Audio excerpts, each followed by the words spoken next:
side blue border. Mine's black. No, mine's blue. Okay. Oh, well, there you go. Mm-hmm. I got blue here. Yours is black. I see fields of green. Yes, Yeah. there you go. So is mine cooler then? Is that what it is? My the portrait one is blue, but the landscape one is black. Oh, wow. I mean, I'm not in mourning. Anyone that's watching, just so you know, what does it look like on YouTube? Let's look. Yeah, I don't know. Yeah, no, I'm not sure. Okay, but now I'm getting crackling and stuff. I don't know if it's on my end or it's not my fan, is it? Or if it's going out over everything. I could hear a little bit, only a little bit.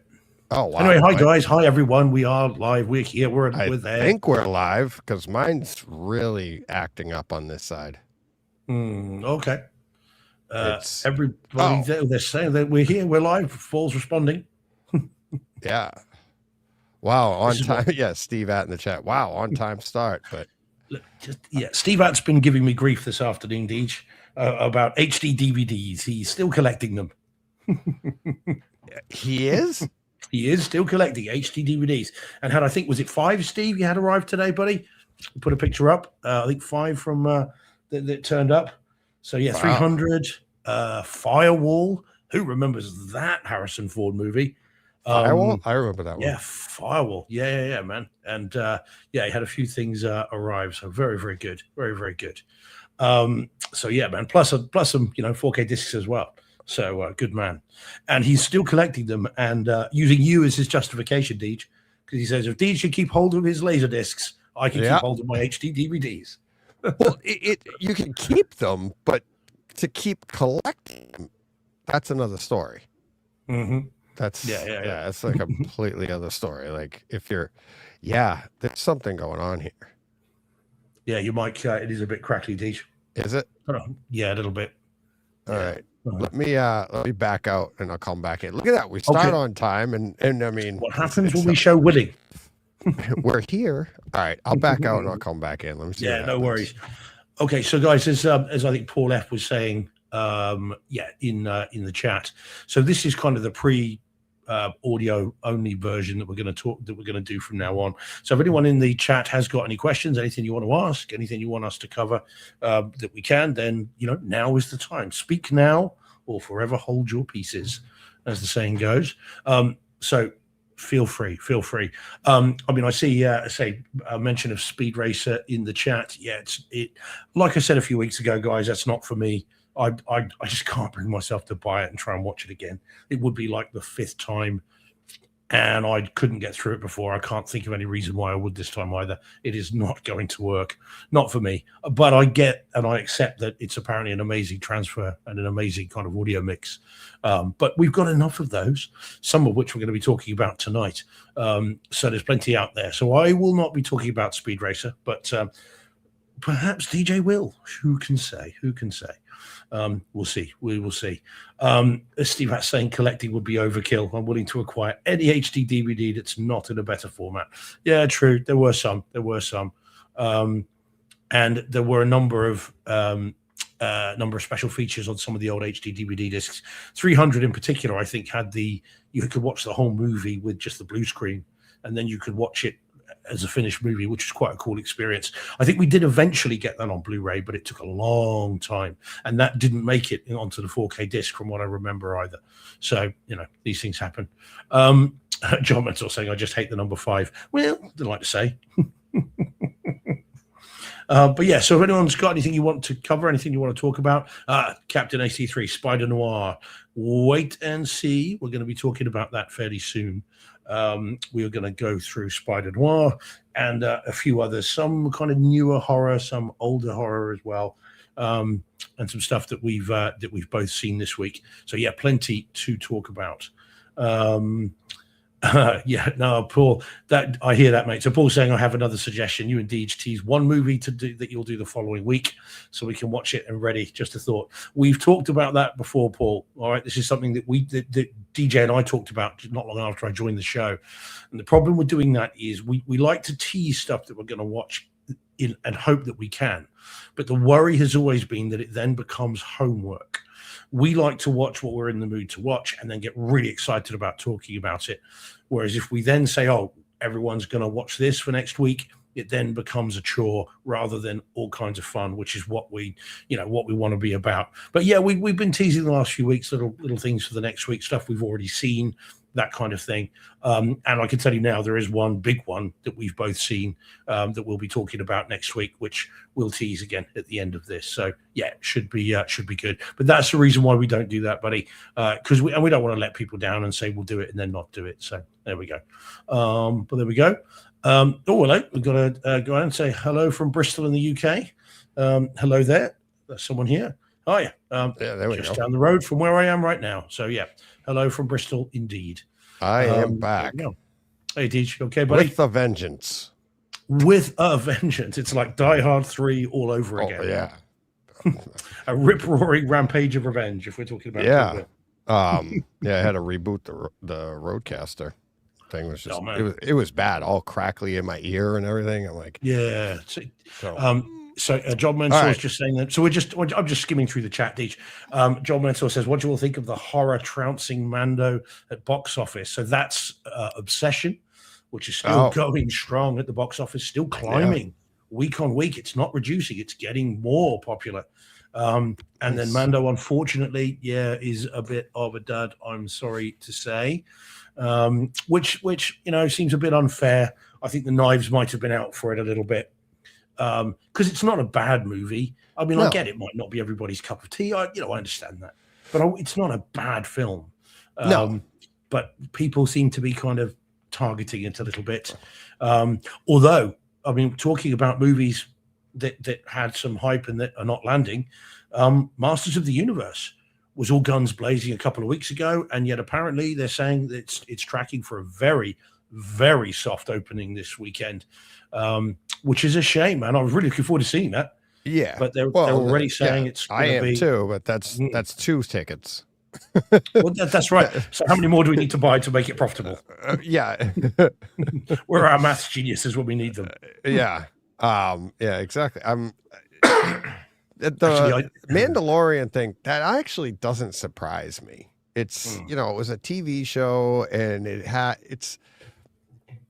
I didn't feel like there was a ton of excitement going into it. There wasn't a lot of buzz about it. Like, what's this going to be like? And then, the people like us that are fans of the show, of Star Wars, of all that, it's like, yeah, okay, it was nice. It was fun. Had a good time. But it wasn't like, I didn't hear, including us, that you got to get out and see this. Oh my God, this is, revolutionary. It's going to change the whole landscape of Star. It's nothing. It was always like, oh, that was nice. Which is more of the same, isn't it? Yeah. But even just saying it like that, it's kind of almost like the nail in the coffin. Like, yeah, it was nice. Like, no, you either have to love it or hate it to get, like, if everybody came out and hated it, that would make a bunch of people just go, why do they hate it so much? I got to see this, right? Train wreck effect. And it's like, but if everybody loved it, you're like, oh my God, I got to go see this. And I feel like even Masters of the Universe is kind of getting that vibe as well. Like, okay, He-Man? They're doing a He-Man? Like that. I didn't. It's like, I'm excited for it, but I don't feel like the buzz for it is a big deal. True, and I'm not sure the buzz, the demographic necessarily for it is enough for them to have spent $175 million on it. So of course it's got to make like 600 million to break even. Yeah, I mean it doesn't. Look, you and I, people of a certain age, loved it, either the toys or the cartoon or both. And, it had been waiting since 1987 for another version of it, another live action version. But I wonder whether there's enough of us to make that worthwhile. And I do wonder, although I have done my bit, Deej, I have a confession to make in respect of Masters of the Universe. I was talking about the Masters of the Universe Sippy Cup, Power Sword Sippy Cup thing last week. Yeah. It's not coming out in the UK. We thought it would, but it's not. And Jordan and I, who've been DMing about it, think we've got a theory, which is sugar content. Because over here, you can't sell certain things because of the amount of sugar in them. Sugar. And if you go to that large, the content would get that exactly. big. It's 40 ounces is about 2 pints in the UK. And there is no way on God's green earth you're going to be allowed to buy something that would hold that kind of fluid that the cinemas could then sell. Yeah. So, but that's not the confession. The confession is, so I bought one on eBay, and you don't want to know how much. But it's on its way over here. But oh my god, I could have just bought a private hired a private jet and flown it over, I think, for what I paid. Yeah. But I couldn't help myself.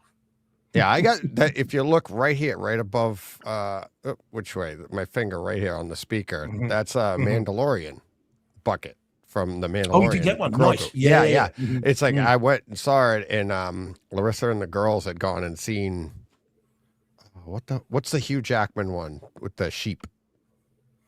Sheep Detectives. Sheep Detectives. They had gone to see that, and they got that for me. It didn't come with the popcorn, but it was pretty cool. It's got the. What did they think of Mando the and film? Sheep Detective. I was kind of Yeah. jealous of that one because I wanted to see that one. Mm. I do want to see it. They said it was good. It was good. Yeah, it's an unusual Yeah. movie. It kind of people I think have gone in thinking, oh, it's Babe, you Yeah. know, with a thing, but actually it's apparently a bit more nuanced than that.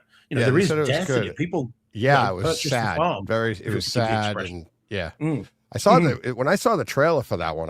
I'm like, that's what I said. I'm like, they went and saw that, and that was back with the Mandalorian thing, and that's like, I'm like, oh, I wish I could see that too. I haven't had a chance to see it, but I'll see that when it comes out at home. Yeah, I will. But sort of think, yeah, But yeah, it looked really good. It's like, and you see it in the trailer, like Hugh Jackman dies like right at the beginning. But the trailer looks hysterical, right? Like it didn't seem that sad. Like, he dies, so you're like, okay, that's over. But they said like some of the stuff that the animals go through and everything is pretty sad. So it says really good, really good. yeah. So I'm looking curious forward to to see it, but not in the Yeah. theaters. I'm fine. I can Yeah. wait for home video, as it were. But yeah, I'm looking forward to giving it a try. I must admit. I have one but- for you this week. Here's a question Ooh. that we can talk Okay. about later. I don't know if you've seen it, if it's out over there. It's on Netflix right now called The Crash. Have you seen that? It's a true story. This 17-year-old girl crashes a car, Okay. and two of her friends die in the crash. They're tried, or she's tried. Where are we talking? Is it the UK or United US? States. United States. Okay. It's, Yeah, it's, yeah. it's over here, Mm. and she's tried. And if you can get a hold of that, it's like it's not a show. It's a movie. It's a documentary on what happened. She's It's a tried. true and story, found- is it? Yeah, she's tried, Okay. found guilty. She's in prison now, serving 2 concurrent 15 years to Ooh. life. Concurrent. They found her Okay. guilty of murder. Yeah. So I'd really like you to see it, and then because I am like angry, but I'd love to get your perspective on it from the man. prosecutor and how I feel like I said, I didn't want to get into it, but I watched this thing and I'm like, this is insane. People That's are it. talking about over here. That's it there. That's it there. Looks to be it. Yeah. That guy Okay. right there. That's the prosecutor. Yeah. And man. I have issues with him. I'm like, That's okay. I have issues with most prosecutors. I was like, I'm a car painter, and I feel like I could have defended this poor girl better. Well, a prosecutor, of course, is not there to defend. No, I know, but I'm like, I'm listening to this guy, and I'm like, you got to see it. It's like they have some like now. I'm going off of, like I said, let's not get into it this week. If Yeah, you yeah, check it okay. out, we'll talk about it, and we'll come at it because I have stuff from like real world experience. I have stuff from like it just didn't feel like it should have played out the way it has. Well, it would be interesting because I mean, were these people passengers in the car? Yeah. Or did she drive the car into them? No, you'll see. They were all in the car. The car they said was doing like almost 100 miles an hour down this back road, and bam, right into a building. And they have video footage of it. And when I saw the video footage, when you see it, you'll hear it. And I'm like, no, she did not do this on purpose. I think, like I said, I didn't want to get into it, but you can hear Sorry, it. no. And it's like they have evidence. They have the black box evidence of the car, and it's like it's full acceleration, no brakes, right into the wall. So they're just assuming she did it on purpose. I go, no way, because you can hear the car screech, and because it comes to a T, it's like a stop, and you can go left or right. Obviously, she went slightly right into the building. Like it's straight across into the building. But the thing is, and I've done this in a car, and if you don't know how cars work, you don't know physics. My belief is they're screwing around. She's a 17-year-old girl, and she's thinking, and I explained this to Larissa the other day. I go, I knew a woman that I worked with. She was my manager, and she was probably only like 6 years older than me when I was a kid, right? And she had a Toyota Supra, and she literally said to me, she goes, I just want to take, she loved cars. She loved fast cars. She owned a Supra, and she goes, I just want to take it down the highway, get up to 100 and jack the wheel. And I'm like, no.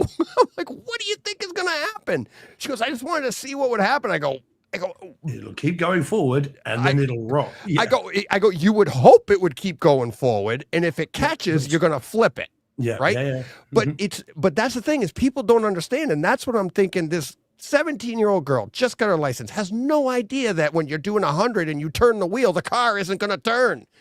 And you can see it. You can hear bang. It's that quick. And they go right into the wall. And they keep saying like, oh, see, the black box on the car. It's like full acceleration, no brakes. Then why did the wheels squeal? You can hear it on the road.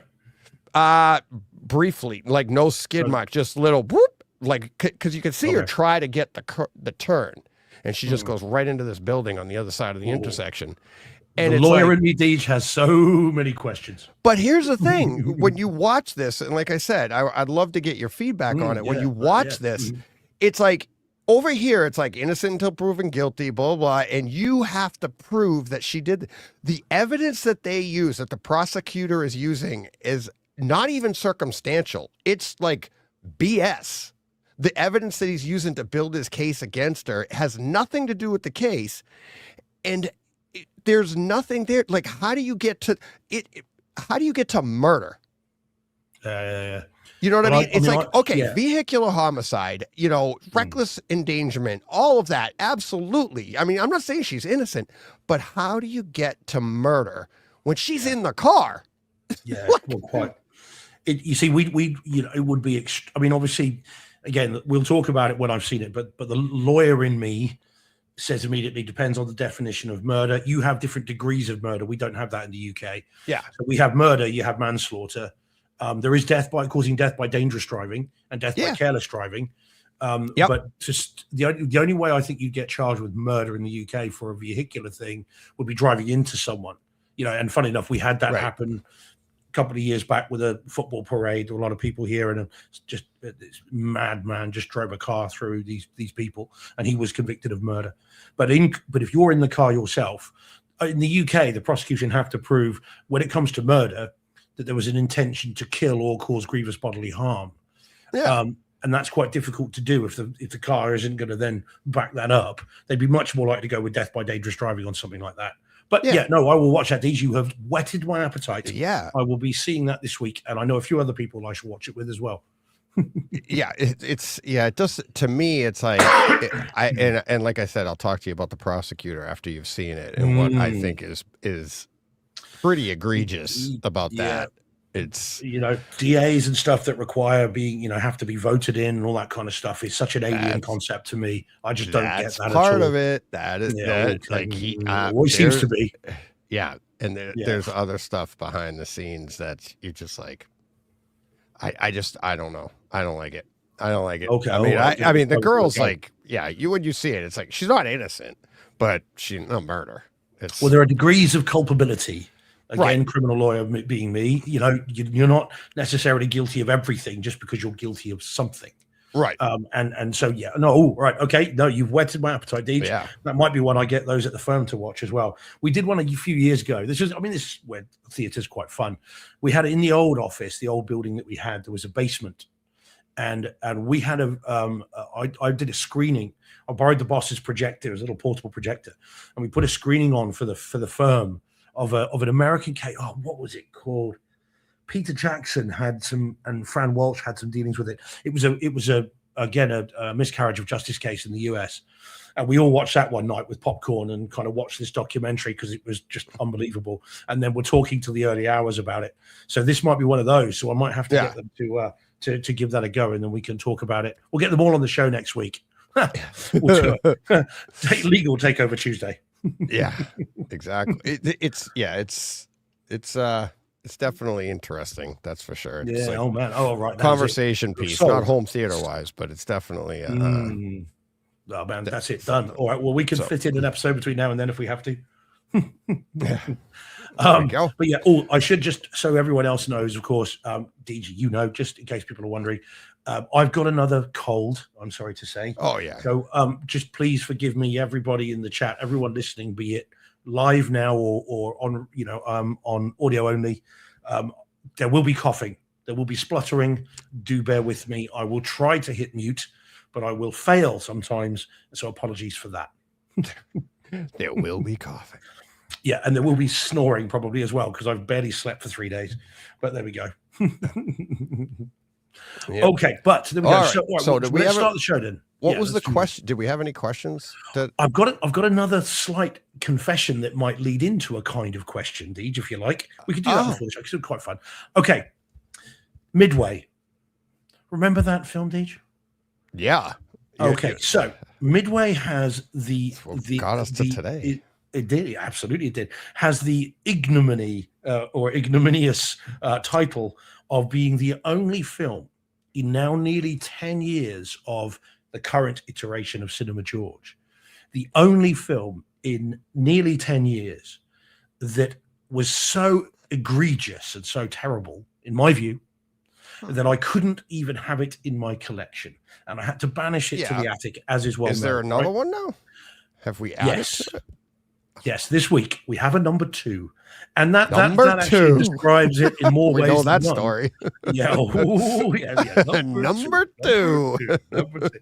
Yes. Meg- I mean, just if Meg Meg and her and Greg friends are still listening. forgiving you for that? Brilliant. That Number is great. 2. Number 2. Oh, Is God. your dad okay? Yeah. No, brilliant. Oh, But God. yes, so we have another one, which is Excalibur, which I watched this week in 4K for the first time. That's the John Borman Oh, no. 1981 movie. I I loved got- that movie. Oh man, I got 42 minutes into it and I gave up. I could not go any further. It was horrible. Really? Now, admittedly, and again, you always got to caveat these things. I was coughing like crazy. I was boiling hot because I Yeah, was. that coughing shouldn't like change the crazy. movie. No, exactly. It was awful, Deej, awful. And I can't blame the thing. It was a Really? 4K disc. It was a DTS HD master audio. I think I took the photo for for our file, and I got 42 minutes in and was like, life is too short. Oh, I am God. not carrying on with this. I mean, look, Midway, at least I finished it. Whereas was with this, it was like, nope.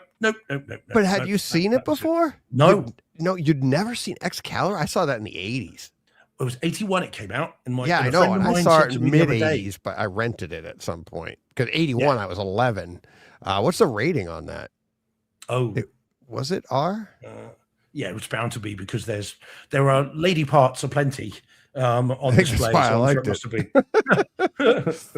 Well, I'm not going to say anything about the sword from the Stone Age. Yeah. Um, Yeah, it is rated R, 1981. Yeah. After Paul, drawing it. good man, Paul. I would have put money on Paul disagreeing with me on this one. So Paul says, I agree. Yeah. Last time I watched Excalibur, I'm sure I remember it being better. It was just so weird and overwrought and just ridiculous. Not helped, of course, by having recently seen Monty Python and the Holy Grail, which Yeah. of course takes the mickey out of this non-stop. So as I was kind of watching it, it's, I was kind of laughing. Yes, Helen Mirren, yeah, AC3, yeah, you got it right, Captain. Absolutely. And it Yeah. was dreadful. Give it another go, Deej, just because see if it's, if you've got rose-tinted spectacles or whether you actually I'm wondering, still enjoy it. yeah, it, like Paul said in the chat, like if like you mentioned the lady bits when you were a kid, that might have tainted our or skewed our opinion or whatever or something, because I gotta see that again. I mean, Yeah, like it had something got nothing skewed. to do with the quality of the movie. It was just like, okay. And now as an adult, knowing movies and stuff and being like, okay, that was not worth the lady bits. It was not worth it. Yeah, I've seen them Not since. worth it. So I'm wondering, yeah, because I'm like, I've always liked that movie. I've always remembered it fondly. So now I'm kind of like, wow. And this is one of those like we did the ninja thing, right? This is one of those like kind of peek into your youth. Like, wow, I was sick. Like, wow, I'd sit through anything to get a hold of that. What the hell? We didn't have the internet back then. Times were scarce. Yeah, I had a Let's make do National with what we got. Geographic. Yeah, that's it. And the Sears catalog. I was just going to say the CS catalog again. like, oh my God. Yeah, Oh, I'm jeez. sure it may be, but I genuinely don't think I will ever see that again. And the disc has been banished to the attic. It has been. I did sent up enjoy there. Midway, and I Never liked to Midway, return. and there were no lady bits. There you go. Well, that's it. That's probably the better movie then. That's got to be the better one. Paul Yeah. is saying here, Paul F. We need an intervention with Steve. Excalibur, Speed Racer, and Midway. Maybe you're becoming a grumpy old man. Hey, Yeah. maybe. No, I think I well and truly am. But then, when I look, I've seen movies since then, since Midway, that I Yeah. really didn't like, but have still gone into the collection. And because I Yeah. can see that I would at least see them again. But this is the only one that was so annoyed me. Yeah. That I was just irritated by it to the point where it's like, nope. And not only did it get banished, it didn't even get finished. And that's the first time that's happened in Yeah. Cinema George that I've turned off a movie and not gone back to it. It Wow. just no. That's So interesting. yeah, oh man. Have you ever had one like that other than Judge Dredd, which you still finished, didn't you? Oh, yeah. You didn't turn that off. You did watch the whole it was, thing and then 'cause it was returned it. Stallone. I was trying to give it the benefit of the doubt. I'm like, it just I am the never law. paid off. It was like that was one of those movies that was like back in the 80s when you watched a show and you're like, they're not finishing this up in time. This is going to be continued, and you hated that back then because now you got to check it out next week. Well, this one, like Judge Dredd, was like, yeah, they're not going to save this. Like, No. it's a 2-hour movie, and we got 20 minutes to go, and it sucks. Like, so yeah, Not a good one. I- Not a good yeah, it one. wasn't Not a good. one. it was not good, and I was lucky enough to get to return it, and that was the only movie that I've ever returned. Not only did I not keep it in my, I didn't put it with my collection. I didn't want it I didn't want it near my collection. It's the That's how only- I am with Midway and with Yeah, but with- you still own it. You still True. have it. Yeah, I I went do. back and went, I'm sorry. This is horrible. Please if you don't give me my money back, that's fine. I get it, but it's got to be worth the try because this sucked. And that was a But lot that of was the- money too for Laserdisc. That was like $40 back But then. that was a store that you frequented a lot, wasn't it? So no yeah. doubt Oh it's yeah. like, Dave look, was it's great worth- with me. It's the only Yeah. movie I ever did, ever. And yeah, he was like, oh no. Yeah. No problem. So See, Jordan is more of a man than I am. I'm happy to say this. He says, I finished every film and TV show I've ever started watching. And I've seen every U-Bowl film.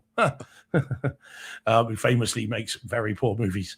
So yeah, fair play, Jordan. I admire your dedication, buddy. I'll tell Yeah, you thank one. you.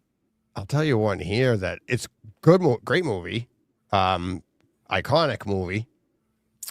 And this was back when I was trying to do, when I was doing the show by myself, and I wanted to stamp stuff out, and I would have to go through it. And there were a few that I would do, and I sat down and I was like, I can't do this one. I'm not excited about, and these are all movies I had seen, but there's one in particular that's never been reviewed here on this show that I know of. What would be funny? Like, you did do that. Oh, okay. It took me 2 tries then. Twice.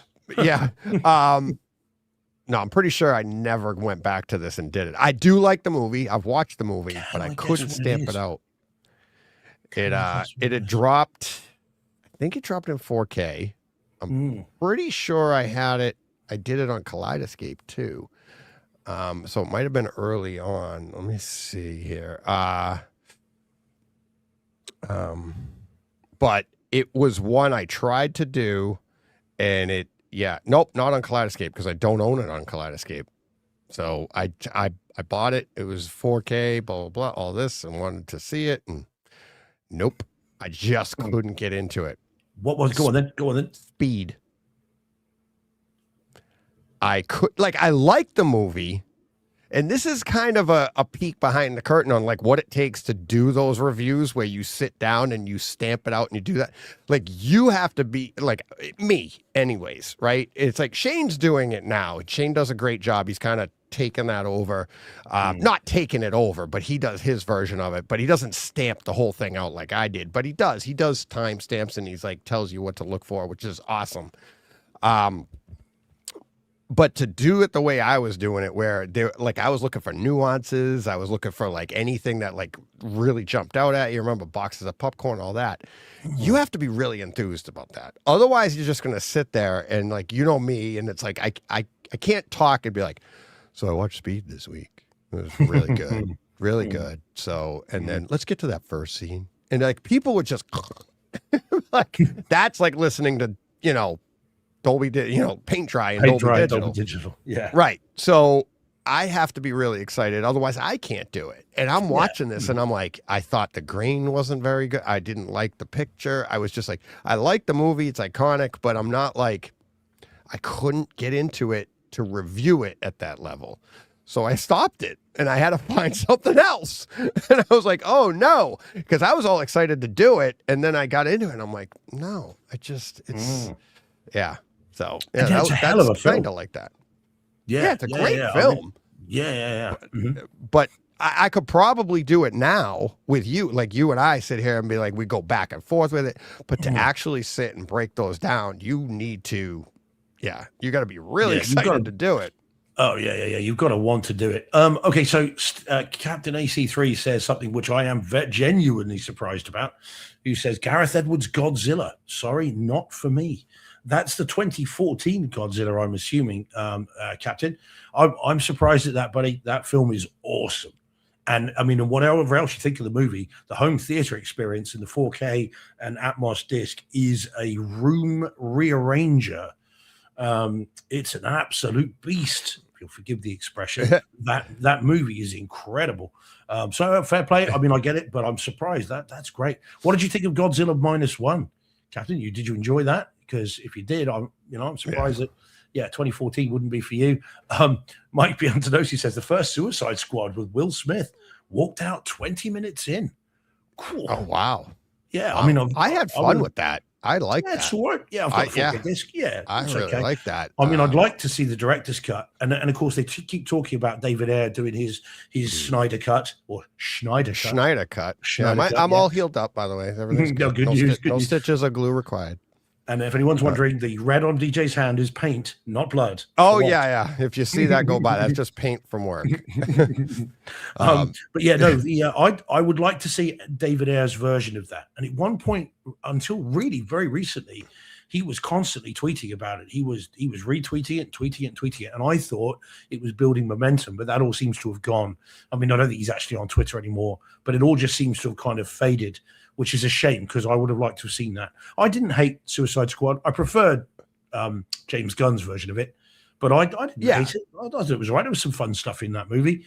Both of them are fun, but that's all they're supposed to be, though, is fun. It's not. I mean, people. I think people get carried away with these, like, and not rightfully so, but I could see why we have high expectations especially after the Nolan trilogy and stuff. Our expectations for comic book movies have gotten higher, but that doesn't mean we can't enjoy stuff that's still fun, right? Yeah. So it's like, I think not everything has to be like, Gone with the Wind.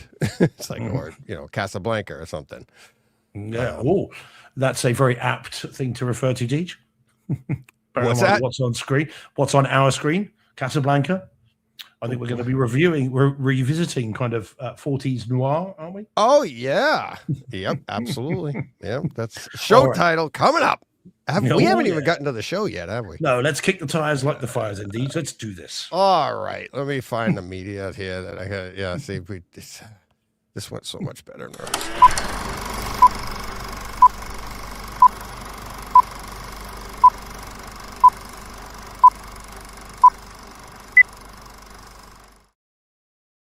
We are Brightside.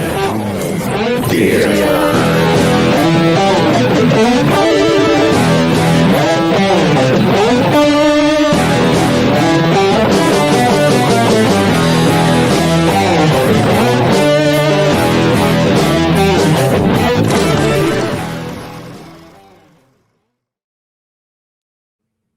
Hey, home theater nerds, welcome to the Bright Side Home Theater Podcast, a multi-award-winning giving and receiving home theater podcast that's all about the experiences, the sights, the sounds, The scenes. What did I do this time? I know. No, man, no, that was smooth. That was perfect. That was perfect. I saw your face. I'm like, did I screw it up? Did I? No, man, I was along for the ride. Yeah. Oh man. So here we are. So of course now then, with the newer format, those doing the audio only won't have heard what's come before this. So we better say hello to everybody again then quickly, D, shall we? Okay. Yeah, is that what we're doing? Because from last week you said about the pre-show is going to be for Yeah, YouTube let's do only. that. The pre-show there where we did a little bit of question and answer, and then we got on a tangent there on that could be coming up next week. Go to the audio, go to the video on YouTube and watch the first. What was it? Half hour. 30 minutes. Yeah, 30 minutes. Yeah. So Once we get going, there's no stopping us. wow. Yeah. Now, see, I got zero feedback on that. Because we said it last week, like, should we do this? Should we not do this? Now we'll get the feedback. Where I take it out, people will be like, I want that back. Or they won't care. I don't know. Let's see. Yeah. We can go with the flow. Yeah. That's absolutely fine. All right. Well, let me say hi to the people in the chat because I think we've got some newbies in. Certainly some new people commenting initially, at least. So we should say hello to them. So Old School Kung Fu Films was in first. Hi, buddy. I don't know if you're still around. Hopefully you are. Captain 83's in. Hey, buddy. Steve Atts in, as we know. Paul Hertz in. Hey, Paul. And we've got Mike Piazzadosi. Dom's in. Bonsoir, Dom. Hey, buddy. And who else? Right. So then we can start getting through to. So John Mansour's in as well. Hey, John. Good to see you again, matey. And then we've got Nolan Jackson saying hi. So hello to you. Someone new, I think. And Blind Guys Indeed. There we go. Excellent. Oh my God, I got a story about that. No, okay. All right, well, let's do this one then. And then Ariel Alanis is in as well. Hey, Ariel, how you doing? Well, so another new one, as I said, another Last Shot 817 saying hello from Bristol. So that's just down the road from me. So I'll just shout out the window. Hi. Hopefully they can hear me. Just wave. Yeah, and then we've got another one saying Time Pass Erwan CI saying hello. C.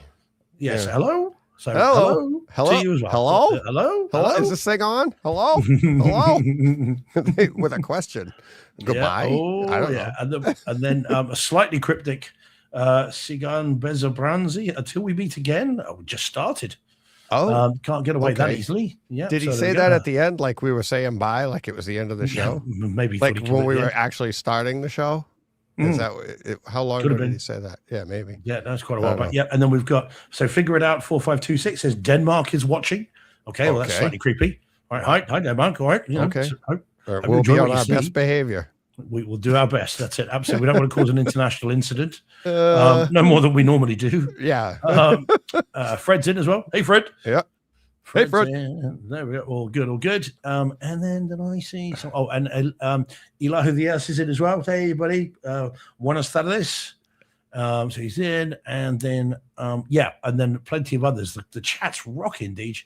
Absolutely rocking. So again, hi everybody.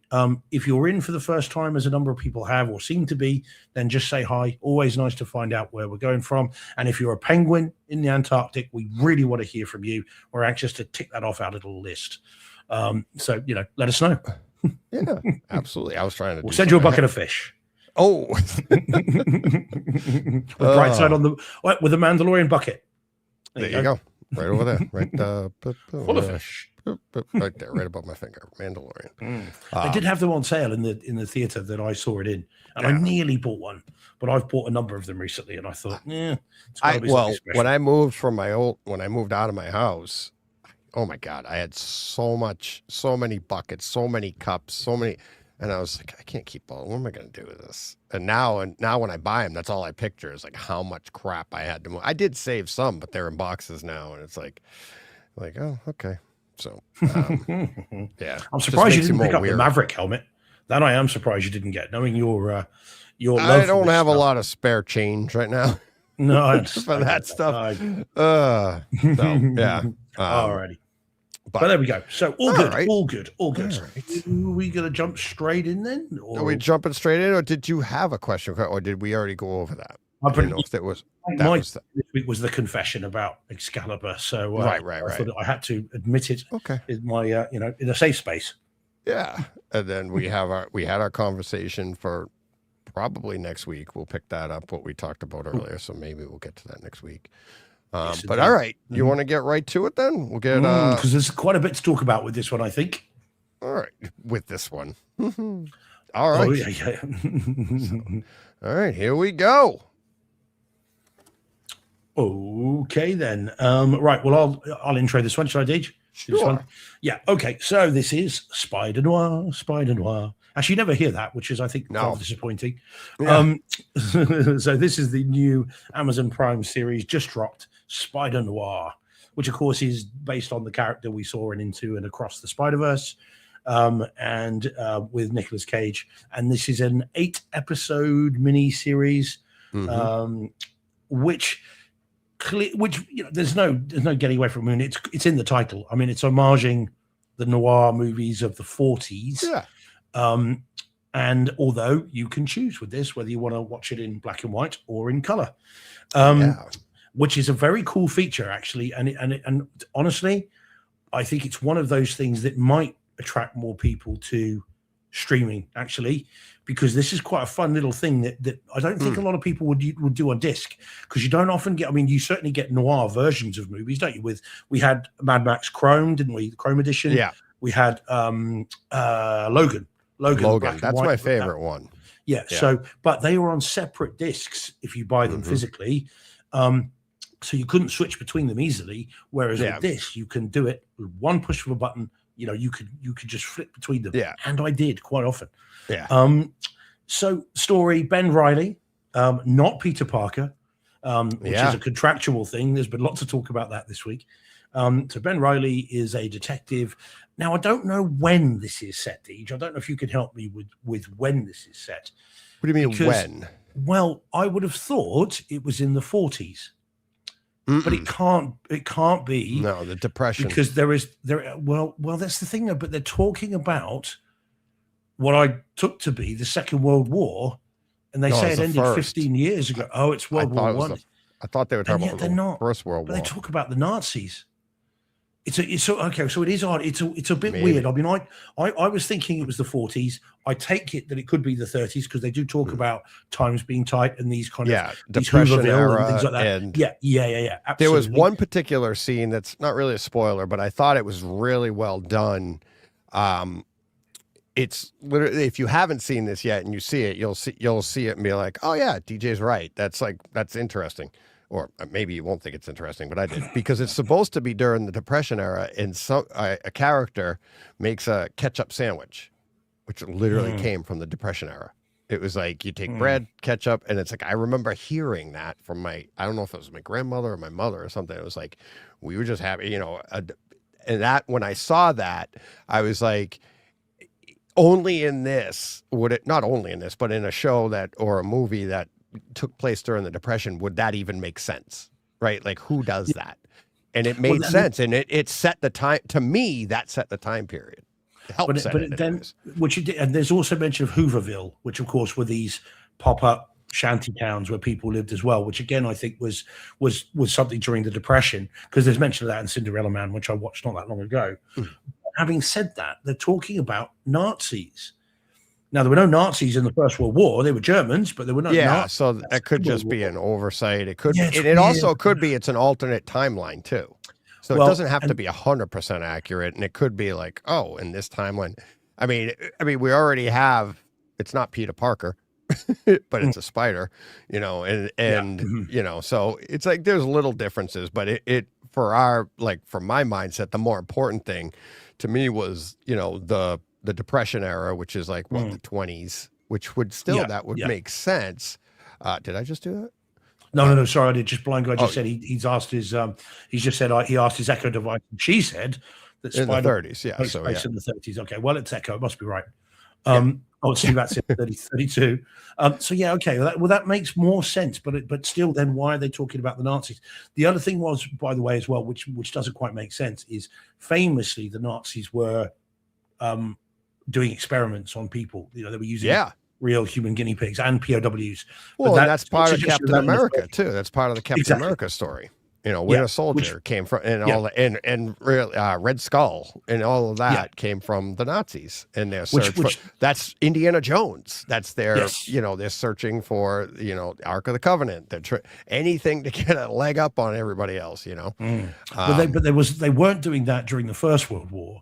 I mean, they didn't have POWs in that way either. In there, they didn't have concentration camps and prison camps like that. Excuse me. So that was a bit weird, but that's fine. So, but I felt like some of the, there was some war scene and it wasn't in the trenches, but they were in a tighter area, which gave me that sense of like the trench warfare, like the way they showed the characters maneuvering through the, I think it was like hallways and stuff, but it seemed like the way they were moving was like trench warfare, which was the First World War. And it just, I don't know. That's how it felt to me. And that would be the noir too. Yeah, which would make sense, wouldn't it? But that did make me wonder. But anyway, so eight episodes. It's one kind of through story. You have Brendan Gleeson as the kind of the mob boss, who's good in it, and then you've got the various villains who turn out to be super powered, and there's echoes of the Sinister Six and that kind of stuff, and it is Spider-Man.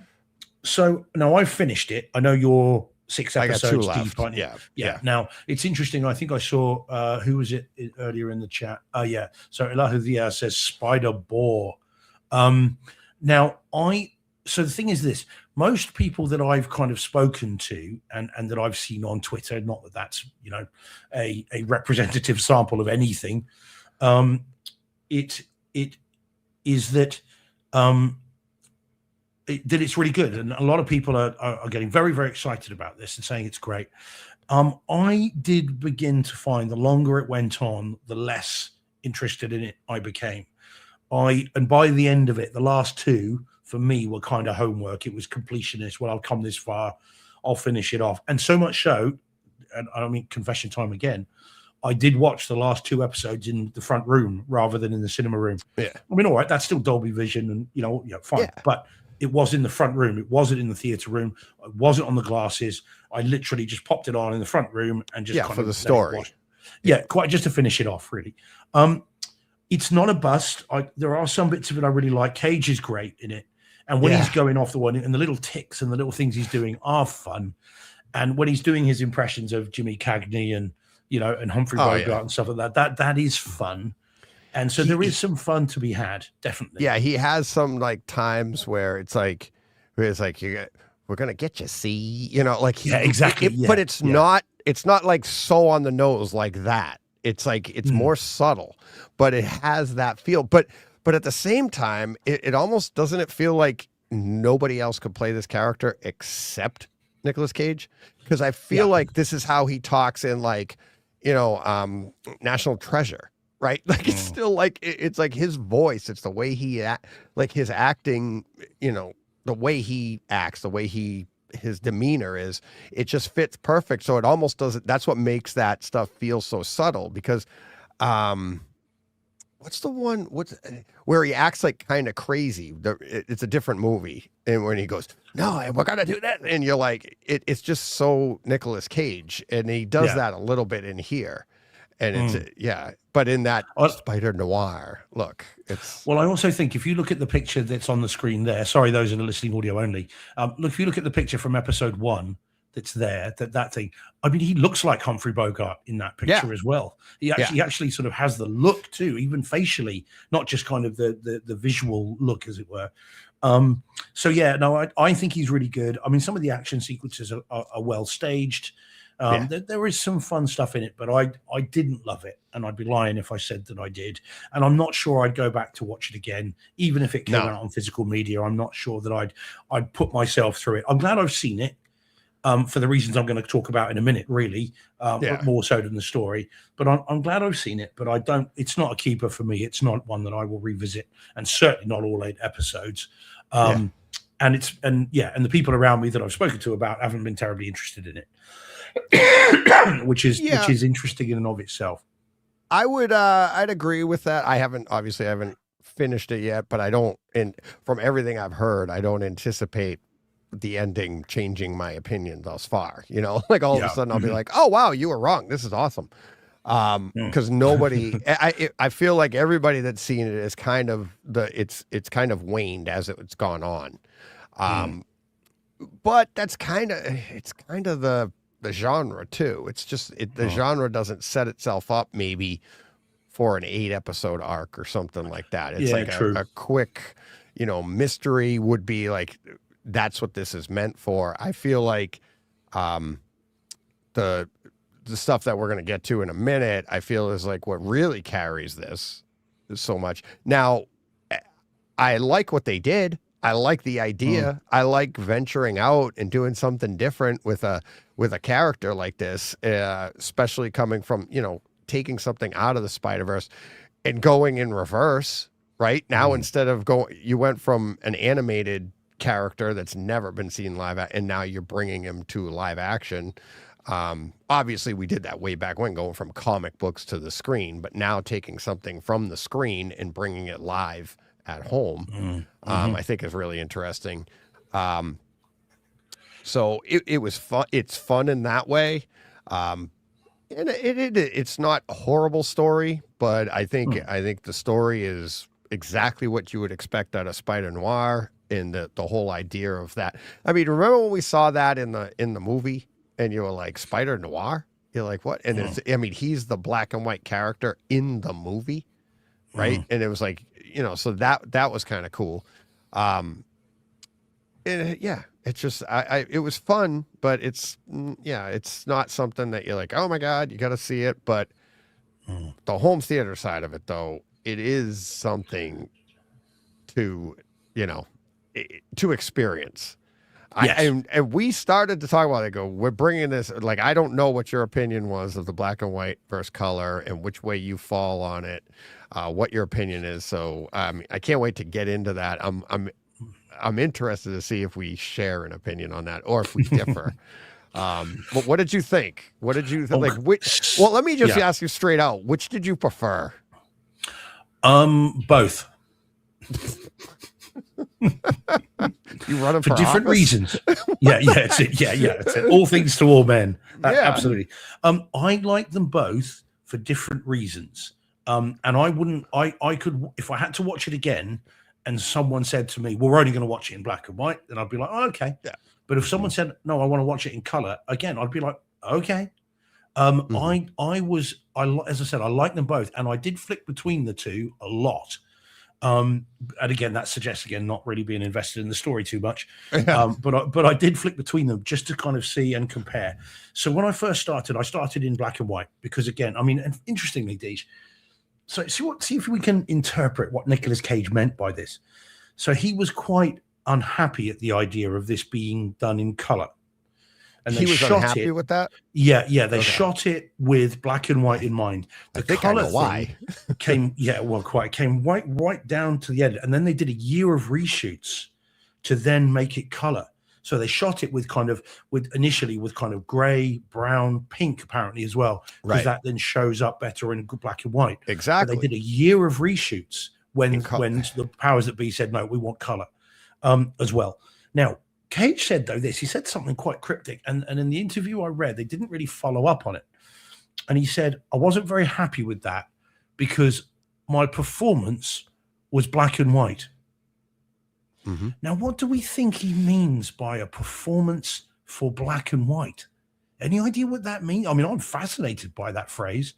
Like, how can you perform for black and white that you wouldn't perform for color?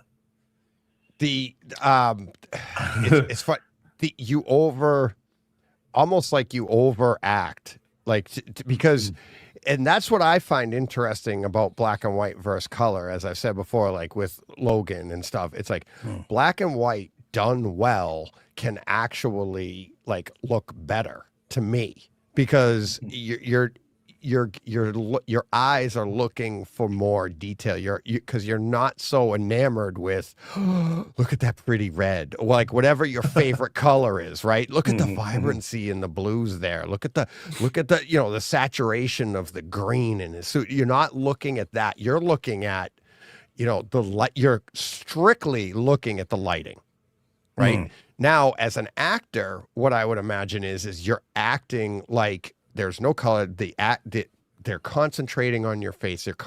And you're going with that effect, like you're being stoic, or and like you said, you look at that image there. It's like and that's one of the things I thought, like the color version, I didn't think he looked as good. There were a few shots like from the side where you're like, wow, you could see his age. But the dead-on shots, like you see here with the image on episode 1, he looks like a young Nicolas Cage there.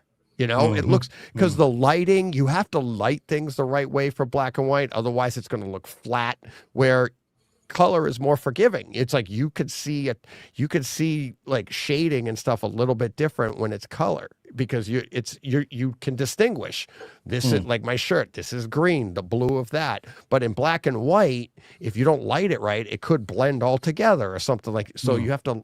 It's all about lighting. Which, for lighting, you're going to create a more dynamic image just in the lighting, so that you can separate people from the background, because color isn't going to assist you like that. And that's acting might be like that.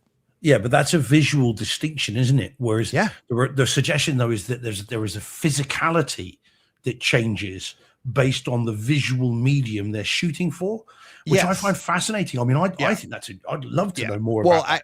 The other part is, it's like when we were talking about way back with the what was the Will Smith shot in 120. 60 hertz 120. Not John Woo. Was it Woo? No. It was the guy that did Ang Lee. Ang Lee, and that's it was Ang Lee, Gemini Man. Gemini Man, wasn't it? Yeah.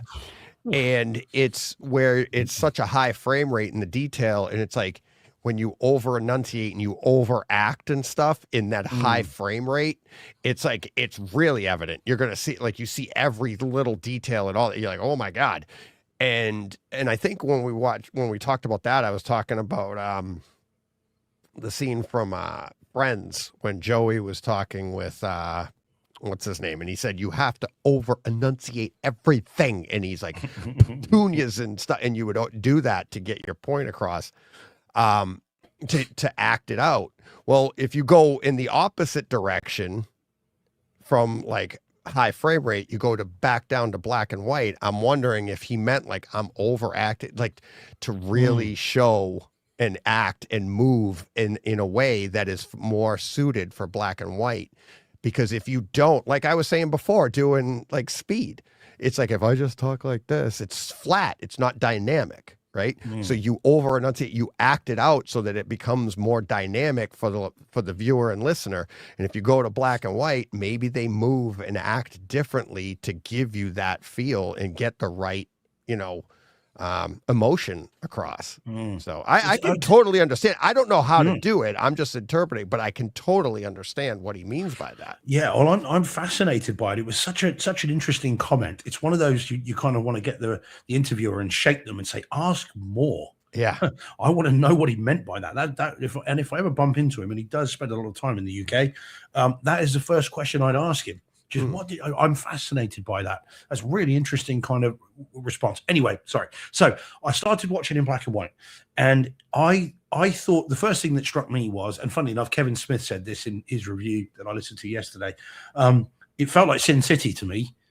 I felt like that's what I was watching, and because of course you've got the sharpness, and the sharpness of the image with the black and white, and it didn't feel authentically 30s or 40s. It felt like modern show, just black and white, and that of course then feels more Sin City, and that was what I got initially. But I did like how it looked. I'm not someone who's a particularly big fan of 30s 40s cinema, but I've got the movies, I just haven't seen them, but I did recognize camera angles and shots and mounting of scenes and stuff, and that was fun and diverting for a while anyway. But where I think I get that that's what they were going for. I get that's the intention of the series, therefore that's how to see it. But therefore I like the black and white, and there is detail in the image, and it's great. However, I also really like the color, and I thought the color was more dimensional. Yes. I thought it was more vibrant. I mean, vibrant sounds stupid, isn't it? Because it's color. Of course, it's going to be vibrant, but more vibrant in terms of a more dynamic, interesting image, personally. Yeah. And of course, that might be where they've done the series a disservice. Because of course, if you have too much of a good thing, you don't want to go back to the other. But I did think between them, and I thought the effects were more realistic. I thought the sparks on Megawatt, as I think they call him, are kind of more convincing, because any of the CG, of course, that's something they never had, obviously, back in the day, and so that's much more interesting and attractive in color than in black and white, I thought. So I like them both, and for me, the interest of this series is definitely in being able to switch between those two. It's quite fun being able to watch an action sequence in black and white and then go to this colorized version of it. And that's actually quite a lot of fun. So yeah, what about you then, Deej? Did you have a favorite, or were you kind of? I mean, I would have put money on you saying black and white because of your previous comment. Well, because of about the Chrome Edition and Logan Noir, you've talked a lot about the dynamism and your preference for black and white. So I would have put money on you saying that. That doesn't sound like you are here. No, because it didn't execute it the way Logan did. And I feel the same way about Fury too.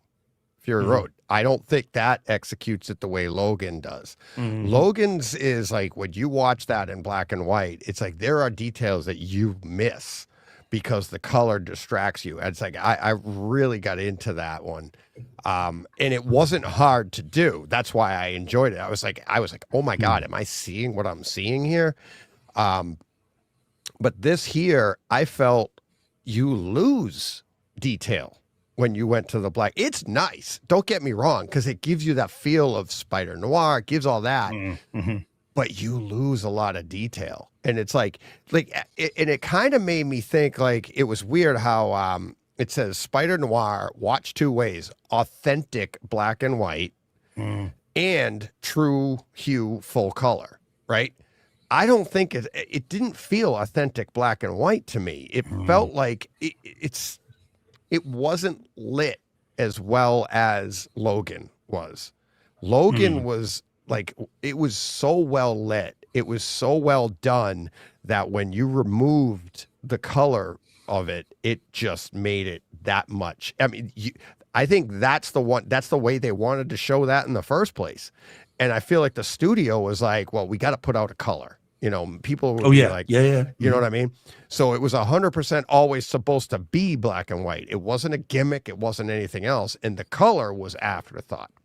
Yeah. I feel like Mad Max Fury Road, I feel like that the black and white was the afterthought because the detail wasn't the same. They didn't light it the same way. So it wasn't purposefully lit for black and white. And I feel like here it was the same way. I don't feel like they meant this like 100% all the way through.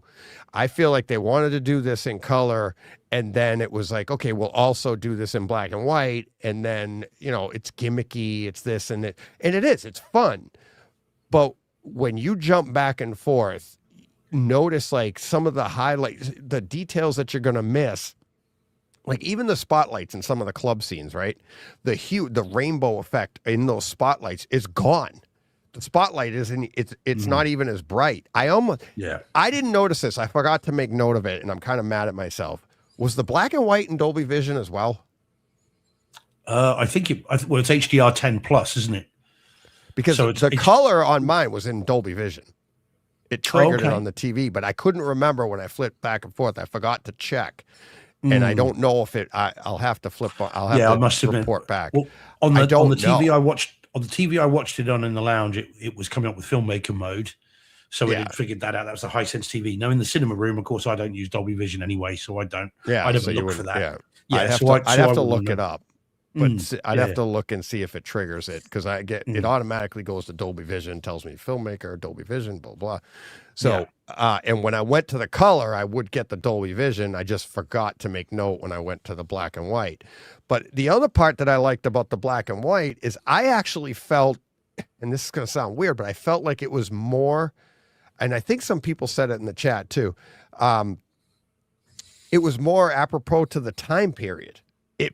They shot it in almost that not sepia, because it was full color, but it was kind of like not monochromatic either, but you know what I mean? Like it felt like it was shot in the 20s or 30s. Yeah. And it felt like that's what the lighting was and everything for that time period, if you were going to shoot it that way. But the other part was there were scenes there that they looked and like they were showing stuff in black and white during the color. Like they would look at something and it would be in black and white. Now, if you're watching this in black and white, you're not seeing that that part is in black and white. You know what I mean? So there was different things. There was so much more to take in, I felt like, in the color version. And I felt like the black and white version was just literally there to give you that noir feeling if you didn't have it.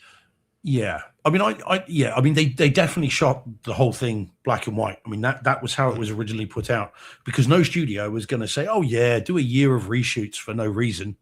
You know, this was in, I think it was in Variety. I think I read it. So they had to go back because the studio then said, no, we'd like some color, please. And so they did a year of reshoots to then get this to a point where they could put in this color version. Yeah. And of course, Into the Spider-Verse, the joke is that Spider-Noir is in black and white. Yeah. You know, no matter how colorful everything else is, he's in black and white himself. So that's the gag, isn't it? Is that it would be in black and white. I mean, I suspect, hard to say. I suspect it's a studio diktat, which is black and white. Who's watching black and white these days? We need to have a color version because that's what people expect. And so it's you either do this or else. So they've then gone and done that. And as I say, Nicolas Cage is not happy about the fact there's a color version. Well, like I said, I think in those shots, he doesn't look as good. Like some of those shots in the color, he looks aged. You could see the side of his neck, the makeup and everything. It's like, I thought there's a lot of detail to take in. I mean, I thought that, the 4K part of it, HDR aside, I thought, especially in the color version, there's a lot of detail, his face, the costumes, the masks, everything, all of that. Yeah, the webbing as well, which is black, which is interesting. Yeah. So the webbing is definitely more detailed. Also, if you look at Flint Marko and the other guy as well, who because of course they've got facial prosthetics, that's a lot more detailed and stands out a lot more in color than it does in black and white. You can, and you're thinking, well, they were trying to get something across about the character with that. So if it stands out more in color, then actually that is actually undercutting the black and white, I would say. Because it definitely stood out more in color than the other one. So like I said, I think they both have their merits. I was perfectly happy with either and either. And but I did like having the choice, and fair play to Amazon, I suppose. I know people don't say that very often, but I will. At least they gave us them both at the same time. There are some companies who would have gone, here it is, black and white, and then waited 2 years, even though they'd done it, and then gone, oh, now you can have it in color. It fair play to them for dropping both same time. Have at it. Good on them. How much of that do you think is they knew going into it? Like their test screenings probably gave the same vibe that you and I gave, like, it was good. And this is part of it. Like, check it out, flip between, get back to me, let me know which one you like better, because that's really the story here. Because we're spending more time talking about that than we are talking about the story. Yeah. Right. It could and be. It's like, and if you would put this out in either or, and then people would never go back. They'd be like, okay. Yeah. All right. I didn't even like it that much the first time. Why am I watching it again? Now it's in either black and white or color, right? If they put out Spider-Noir in black and white and be like, here's the color version, most people would be like, what do I care about that? Yeah, it's supposed to be Spider-Noir. Why would I put it in? Why would I now watch it again in color? Because it's not that the story doesn't make you want to go back and watch it again that much. So if they put out they put out the black and white the way they just should have, and then they drop a color on you later, you go, okay. And now if they come out in color, you'd be like, why did they do that? Yeah. That was dumb. It should be in black and white. Oh, that's coming later. Oh, they're double dipping. Blah, blah, blah. So this was really how they had to do it this way. Well, it's interesting, isn't it? We know from my friend Christian, so the Netflix reviewer, that they will get 3 episodes of a series 18 months in advance to watch and then feedback on. Now, if they're doing it for Netflix, they almost certainly are for Prime. And so it may well be that again, their reviewers saw the first 3 and like, you know what, this would be really good in color. Yeah. And then you know what this needs? A story. Well, true. Yeah. So this needs a Peter Parker. Yeah. Although for reasons he may be in this. But anyway, but just never call Peter Parker. So yeah, that could have been it. That might well have then triggered, let's go back and do a year of reshoots then to give everyone what they want. But like I said, but the other thing is though, Deej, I don't think we should be too churlish. I mean, if someone had said to us, years ago, you're going to get a Spider Noir TV series, you'd have been like, get lost. That's never going to happen. So it's an embarrassment of riches. Oh, absolutely. They've given us 2 that they've done 8 episodes as well. They haven't just dropped a movie, a 90-minute movie and everyone going, oh, there was no character development. They've given us 8 episodes with no character development. But I wouldn't even go that far. No, I'm only kidding. I feel like I'm like, even what I just said, I'm saying there's no story here. There is a story. It's fun. It's good to get through. It's entertaining. It's all of that. The problem, it's not even a problem. The more interesting part is this part of it. And that's, like you said, that's an embarrassment of riches. That's the exciting thing. It's like, if the story was so, like, what are the odds? How many shows and movies do we see that are that great of a story that you're like, I'm going to talk about one later if we have time for it, that I watched today, that I'm like, it was a blast. But the story's like, okay. But, I had a good time with it. But it's kind of like this. By the end of it, you're like, okay. Well, and that is definitely how I was. Although Paul says in the chat, it's like, what aspect ratio do you want to see it in? I actually think that's different, Paul, myself, because when it comes to aspect ratios, again, like pan and scan and widescreen, the widescreen version gives you more information, actually gives you more, whereas this is just a visual tweak. So I think the aspect ratio thing's a little bit different, but but there it is. I mean, we haven't talked about the sound, of course. It is in Atmos. I thought most of the time it was fairly front heavy for me, most of the time. And when you get the action sequences, when the guns start going off, then you get some decent surround and the action scenes. But a lot of the dialogue stuff was all very front heavy, I thought. Yeah, that's a Spider Noir. It's a black and white. It's supposed to be a black and white film or show. How much Atmos are you really going to have? And I think that was the idea. Is once you get into the action, it pops. You're like, all right. And then you come right back to the, Spider Noir mystery, mystery hour or whatever you want to call it. But, so. But there we go. But so, I wouldn't put anybody off seeing it if you're interested to see it. But I think we'd say try both, though. Try the black and white and the color one. Oh, definitely. Experiment and see what you like best. Yeah, absolutely. There we go. Speaking of, it's funny you just mentioned aspect ratio, and the other day I saw John Thomas. I meant to text him, and so I'll say it here. I haven't even said it to him yet. He said something on Twitter that I didn't understand, and I don't think he made sense. And it's like, yeah. So somebody was talking about what were they showing? Was it Dune? They were showing 2 different aspect ratios of the new Dune in IMAX, and it was like, okay. They had it in the widescreen version, right? And then they showed the IMAX version, which shows you more detail, right? There's more stuff to see above and below what you saw.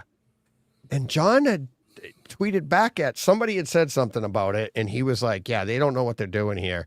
He's like, meaning the widescreen. He goes, "You got to understand that's wider." Something like that. And I was like, what?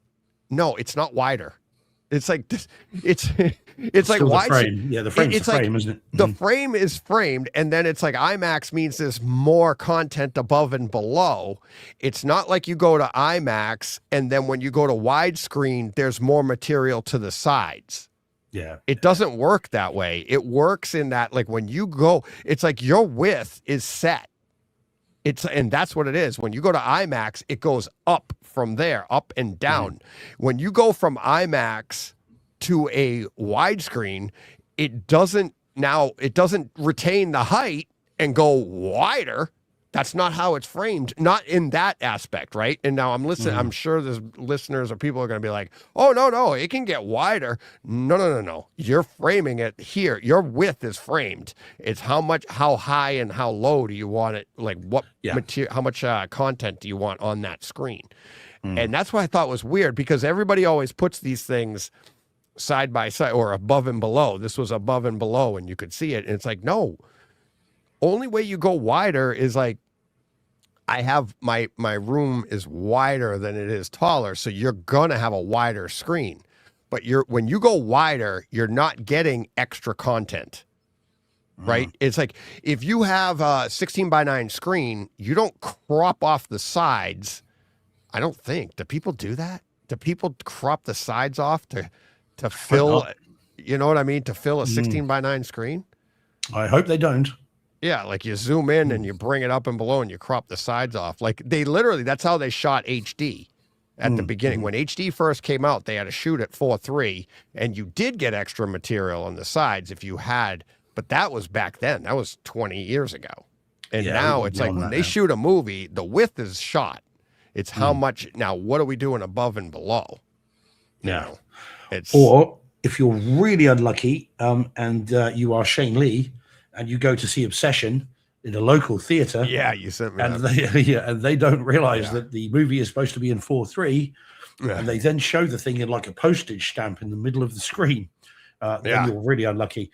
So poor old Shane, who sent me a photo, which I sent to you as well, didn't I, last night, Deej, of seeing Obsession with literally bars all the way around the screen. Absolutely horrendous. He was not happy about that at all, but didn't realize that it was supposed to be in 4:3 himself. So that was the reason for it, and clearly neither did they. But there we go. That's what happened to me with Hail Mary. Mm. Remember? And I was like, oh, jeez. Yeah. Anyway. All right. What do I have here? Well, we've got that on the screen. If there's one you want to do, Deej, but I'm happy to do that one. Yeah, why don't you take this, and then I will do, what do I have this one. Oh, yeah, that's the extra one. That one. And then I have, and I also have this. Look, I have 3 this week. Okay, so we will do. You could take this, and then I'll take this won't take long after this. Oh, Roddy, let me get Here we go. Okay, so this one has been in my to talk about list for a little while, and I see that. I just looking at my my shared folder here, I can see I put this in on the 12th of May. So, whoops. Never mind. It's there's been so much cool stuff since then that I sometimes push stuff back, and this is one of them. Not that means that about or is a comment on the quality of the item itself. So this is then Welcome to Derry, the It TV series that is not about the book really. It's a prequel series you could see it on HBO Max, but this is the 4K disc, so 4K UHD and in Dolby Atmos. Now I know John Saccone has seen it, Deej, and was not a fan, certainly of the first few when he told me about them. What about you, Deej? Was this one for you? Have you seen these? I have not. This? I have not. All right. Okay. So, but of course you did see It Chapter 1 and 2 not that long ago. And yes, so okay. Now I mentioned when we talked about It Chapter 1 and 2, and I've mentioned many times on the show, I am a huge fan of the book. I absolutely love Stephen King's It, and I have read that book many, many times. First time when I was 14, and I love that book. And so what we have here is a prequel series that actually takes a few lines from the book and then builds a story around them. So the book mentions literally in a throwaway comment about a fire at the Black Spot, and there is mention of there being a military base in Derry previously and how sort of strange things happened on the base. And this is season 1. Apparently there's another season coming. of what happened in olden times. So now, being a big fan of the book and of the universe and the series, and the 90s series and the movies and the that kind of thing, I came to this trying to be as open-minded as I could, genuinely not knowing whether I was going to like this or not. I did like the movies. Andy Muschietti was the director of those, and he's producer director of some of these. And Bill Skarsgård's back as Pennywise, and so the signs were good, and it's the same studio. But the pilot episode is fantastic and full of misdirects. But then it does start to go awry a little bit. And I think we get, as the season goes on, information that is just not necessary. I don't need to know why it chose a clown to be its kind of base form. I don't need to know why certain things happened. It's just not necessary. And this does smack of, well, the first It movie was a huge success. The second one was fairly successful. Let's go back to that trough. And so I think it does suffer a bit from that. Now, there are highlights in this. There are some good bits in it. It's violent. It is gory. People get killed, as I want to say. And there is some fun stuff in it. And there's also some connections, by the way, fun connections to other Stephen King books and movies that were not in the It book. One particularly fun one for those that like a certain hotel with Jack Nicholson. But there are various different things. And so there is fun to be had. I did enjoy it overall. But again, I think I didn't particularly love it. And if there is not a season 2, and I think there is going to be one, but if there was not one, I would not be terribly bothered by that. I'd be quite glad if this just stays as it was. I don't need more of this. And I'm not quite sure what story they're going to tell if there is a season 2, because this brings us pretty much up to where we start the first movie at. Yeah, pretty much brings us right up to it. So I'm not sure what they'll do with that. But it's interesting. It was okay. I mean, I was never really bored. I just felt that there was stuff in there that just didn't need to be there personally. So yeah, it was good. I'm glad I've got it. Not sure I'll watch it again anytime soon. I'd rather rewatch the movies or, of course, reread the book. But there we go. But yeah, but you can do worse. I mean, so that's the story. Video wise, it's very nice. It's not as good though. Video wise, it's not quite as good. Is this where you get told off, Deej? Yeah. Video wise, I'm about to be. Oh, good. Right. So video wise, it's not quite as good. Do you want me to keep going then if we go long enough? No. I'm just kidding. I'm just kidding. So the video wise, it's not to the quality of It, the first movie, or the second one, which of course were, I mean, the first one in particular was beautiful. So it's not up to the visual quality of that. It's 185, so it's not 235 like the ratio talk, like the movies. I don't know what the IMAX rate. No, I'm just kidding. No. And then the Dolby Atmos is good, not great, but good. There are obviously stuff in the sewer sounds great. So overall, decent, solid, and worth seeing if you're really into it. But I wouldn't make a beeline for it personally. So that's it. Welcome to Derry. That. So now we say welcome to who? All right. So so like I said earlier, I'm like, I don't know if I had it right. I'm like, but I did read it, and I'm like, no, that doesn't make sense. I don't understand what John's saying there. So while you're introducing Welcome to Derry, I get a text. DJ, we need to talk about this. It's like, you're misquoting me and getting it completely wrong. So John. Tell him, John. Put me in my place, buddy. Well, you say my name 3 times and I turn up. Mixoplick. Okay. So, all right. I was talking about, because the person had just taken a generic shot from Dune and just cropped it. Whereas actually, I know in Dune in particular, because I remember when we do IMAX versions, you reframe it. You don't necessarily, and sometimes you render it, like for example, the 235 versions, you'll render out to the sides because it will look unpleasant if you just crop it top and bottom. So I know they did that in Dune quite a lot. There's a few shots where actually they re-rendered and put extra bits in for the 235 version. So it actually does get wider. Yeah. So you actually there's more information on the on to the left and right on the widescreen version as opposed to not all shots, but some of them. It just depends. Yeah, you go through each shot and it's how well does it look. If you just crop it top and bottom, it can look it can look a bit odd. So therefore you go, okay, we have to reframe it, and then you end up rendering stuff out to the sides.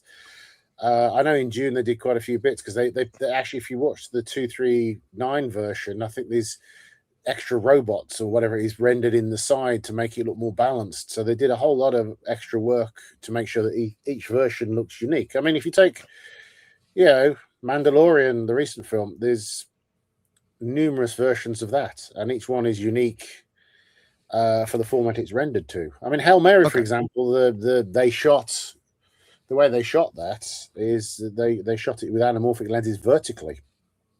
So the anamorphic lens is 180 degrees round, so it actually gave you anamorphically more top and bottom, which I thought was very clever.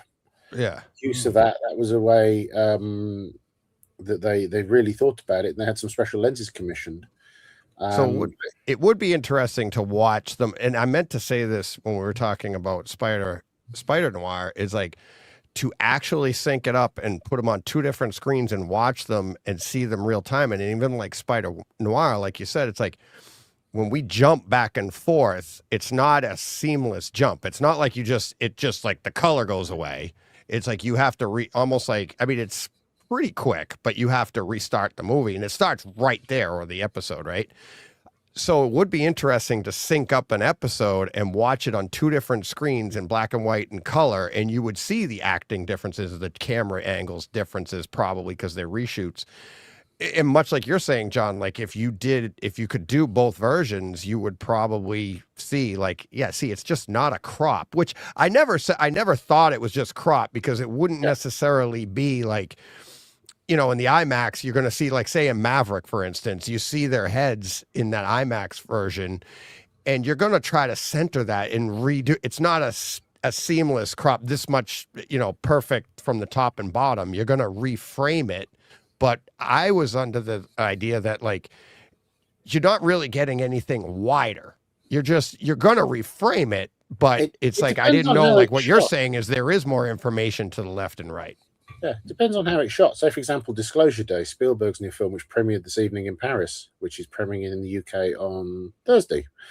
And if anybody happens to be in the UK and wishes to watch it in 70mm, the Odeon Leicester Square is showing the only 70mm print in the UK. Sorry, quick advert for that. But and this segment is brought to you by this segment is brought to you by Steven Spielberg. Yes, yeah, it's nice of Spielberg to support the show. Yeah, I'm sure if he wasn't busy in Paris, he'd have jumped on himself. So, he was looking very dapper. He sent you instead. Okay, I got you. He was looking very dapper tonight in his Savile Row suit that he got. Anyway,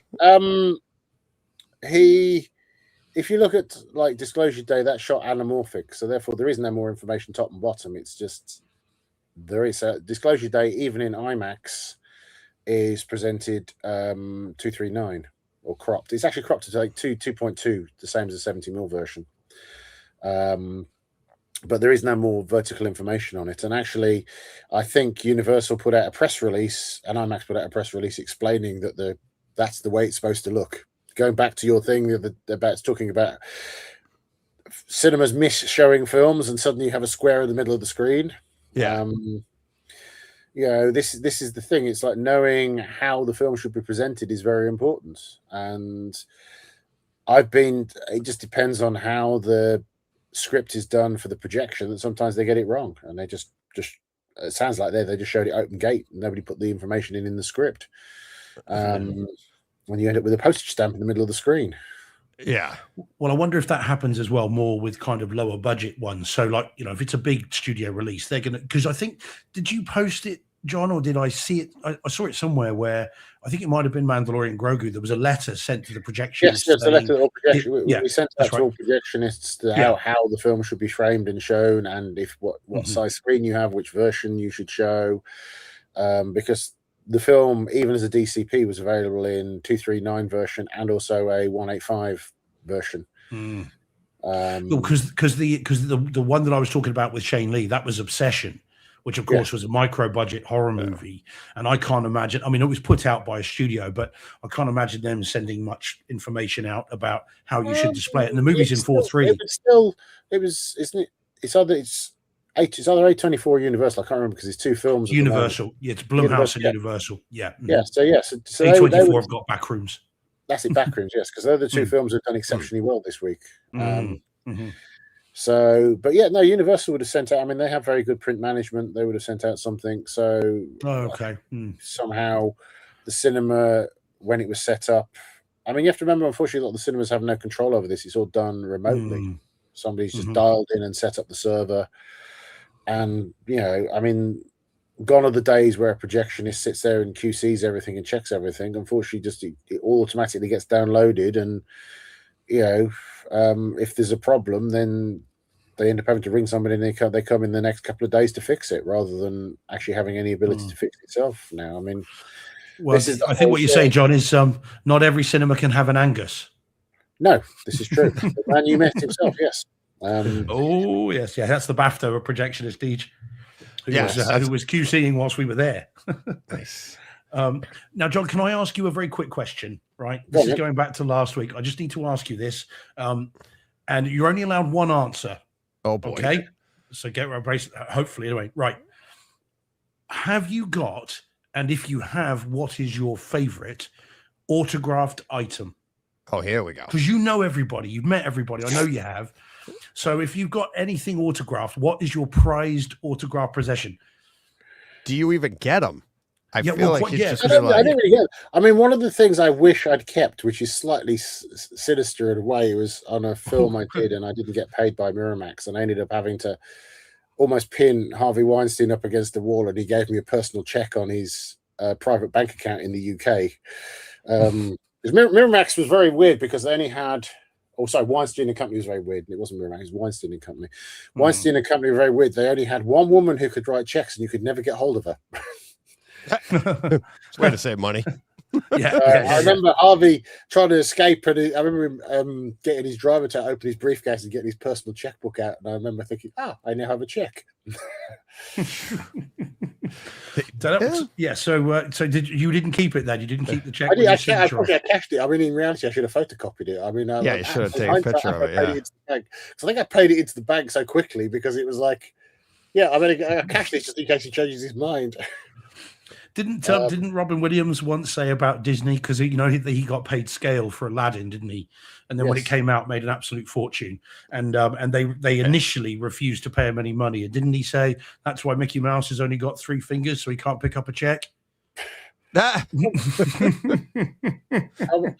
I have to point out though that Disney is very good at paying people. Well, indeed, yes, indeed. Yes. Don't bite the hand that feeds you, John. Yeah. They get paid usually within 2 weeks, if not a month. I mean, it's funny when we worked at the BBC, that was horrendous. The BBC was absolutely appalling for paying anybody. I used to go to the accounts department there, and I used to go to the guy. Well, these invoices, did look them up in the system, and I go, they're flashing. I said, what does that mean? He goes, it's because they're overdue. Are you going to do anything about it? No. Lovely. But now, in theory, because they want to. Good practice, the BBC in theory pays everybody within 14 days or supposed to. But back then it's a different world, isn't it? Yeah. But do you so would you not sorry, DJ, I'm just me, right. I've got John on, I love it. Because we were talking about autographs last week, John. This is why I'm asking, and there was that Russell Crowe thing. So would you ask someone, have you ever asked someone for their autograph? I mean, bear in mind, you've met everybody. A professional environment. It's not the done thing to do. It's like you don't do selfies with them. You don't do, it's like, I mean, it doesn't seem very professional to me, right? I mean, you're in the environment and you'd be like, for example, like Mr. Spielberg, I've got letters from him thanking me for stuff I've done. So that would count in that respect, but that's that's more the interaction idea. Like what we were saying, like I have interactions with people that means more to me than the autograph, right? Like I did a drawing of a athlete that I met, so then I would have him sign and be like, hey, can you sign this for me, because it's cool. But I was your name. And your name, exactly. And there's certain other directors I won't mention, but I've got quite a few passive aggressive letters from them that were explaining things that were done right or wrong. So I've got a threatening letter. You're like which I have Sheldon. You framed. got some cease and Yes. desist letters. hey, don't worry, I get to see him again in court. Yeah. yeah. And this one threatened to break my legs. It's great. Yeah, Look at this. yeah, Look. sure. Yeah, he's got his I got his autograph. Yeah, it's on the what do you call it? The Restraining order. restraining orders. He collects those It's restraining funny orders. though, going back to the last time I actually ever saw Harvey Weinstein was in Cannes, probably about 6 months before he was arrested. And it was quite funny. This Japanese camera crew were chasing him around the driveway of the Nova Hilton Hotel on the front in Cannes. And he saw me and he goes, "Help me." And I was like, "What do you want me to do?" Yeah. I don't speak Japanese. It's almost like a premonition. It was almost a premonition that his life was about to change radically. Yeah, he was being chased. Yeah. Okay, no, that's fascinating. All See, right. I'm very cool. Well, we should apologize now while we're talking about this to the other John. So John Saccone, Yes. who Yeah, he texted us afterwards.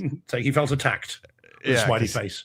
he has he has a ton of autographs. I said that too during the show. You I did, was like, yeah, I yeah, know yeah. he has a ton of them, and it's a, but most of them, like I said, even he said when we were texting with him after the show, he's like, he started doing a few where you just you bought them online and stuff like that, but most of his he would go to shows and stuff like that's how he He's started. got Carrie out doing Fisher's one. His that's his his, kind like, of pride of joy. prize, Mhm. prize possession. So, but yeah, Actually, I've got a passive aggressive letter from Carrie Fisher. I remember developing a script with her. It was very long analysis of what was wrong with the script, and she didn't pull any punches. She was that very doesn't sound scary. very passive, John.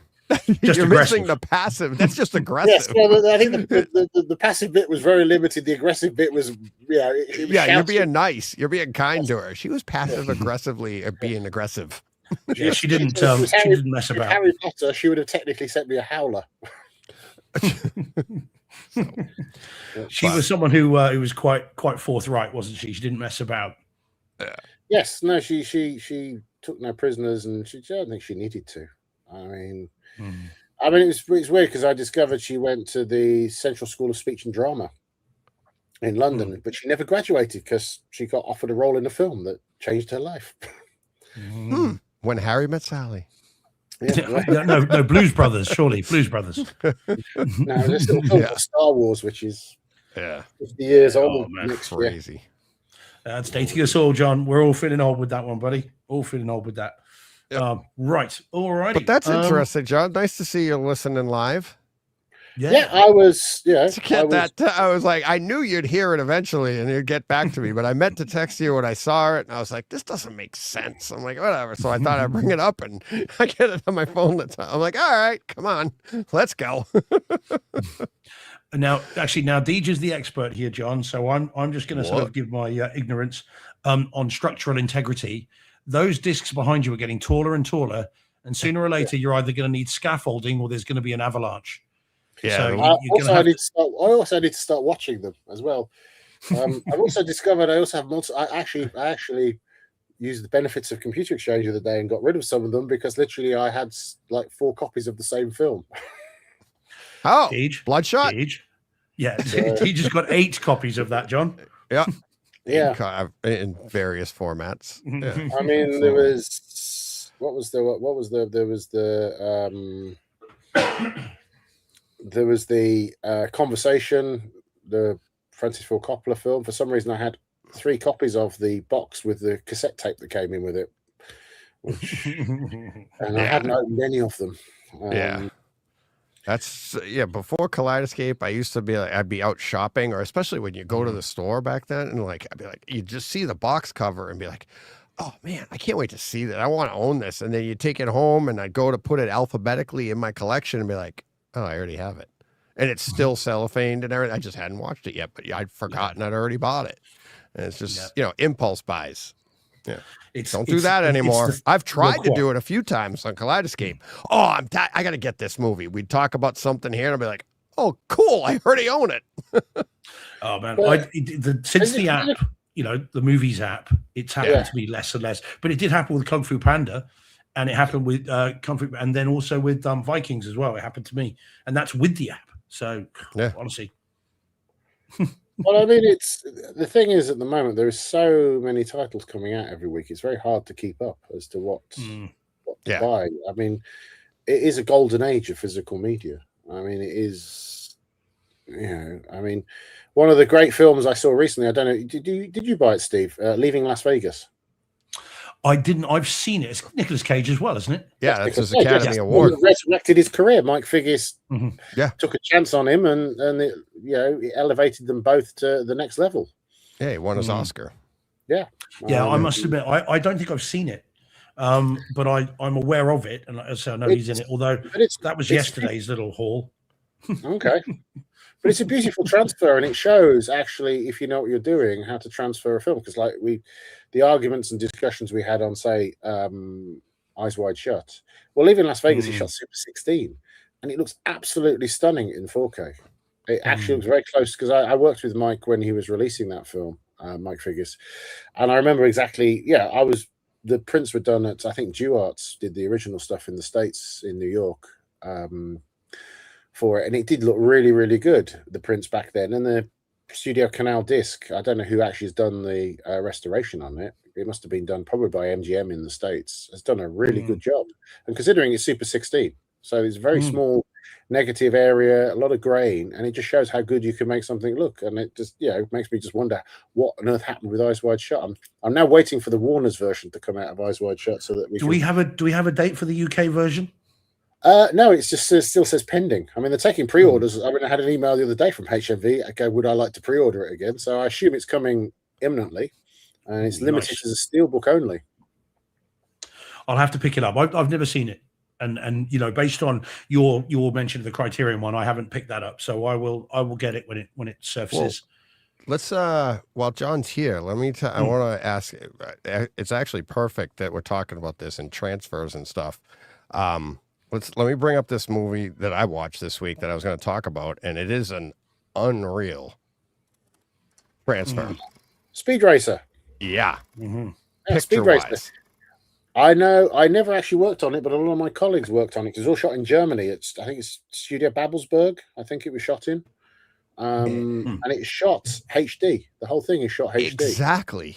This thing, it was shot in what year was it? 2008. So it was before 4K HDR and all of that.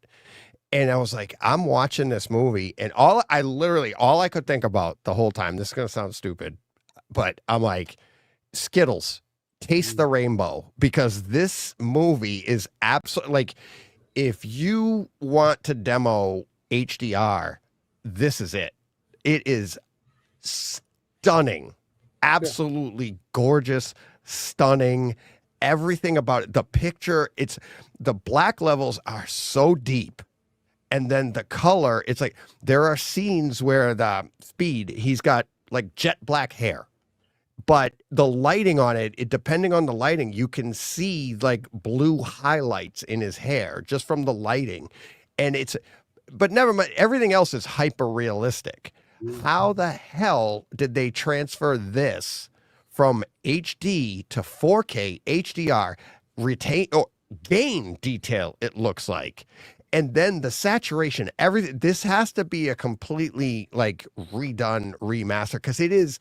I think this is must see, must own, must see. Oh yeah, it's interesting because it really pushed everybody at the time, because it was shot on the Sony. It's a Panavision camera that was Sony. That it was recorded on HDCam SR tape, so it was actually a tape-based recording. A lot of it, I think, some of it was also recorded to a server, but it's primarily recorded to HDCam SR, which was 1920 1080. I don't know. I mean, I imagine. I mean, the guys at Warner's are very good at restoration, so they probably went back and they probably used some algorithm to resolution enhance it. I mean, there are some very good resolution enhancement algorithms that don't make everything look plastic and waxy. Is that AI then, John? It's right. It's not AI. See, so everyone gets confused. Like AI is you just let the machine do it itself. What this is doing comparative. It's deep learning comparative. So it looks at incoming and outgoing frames, and it looks to see if it's got a sharper bit of those particular group of pixels, and then it substitutes it.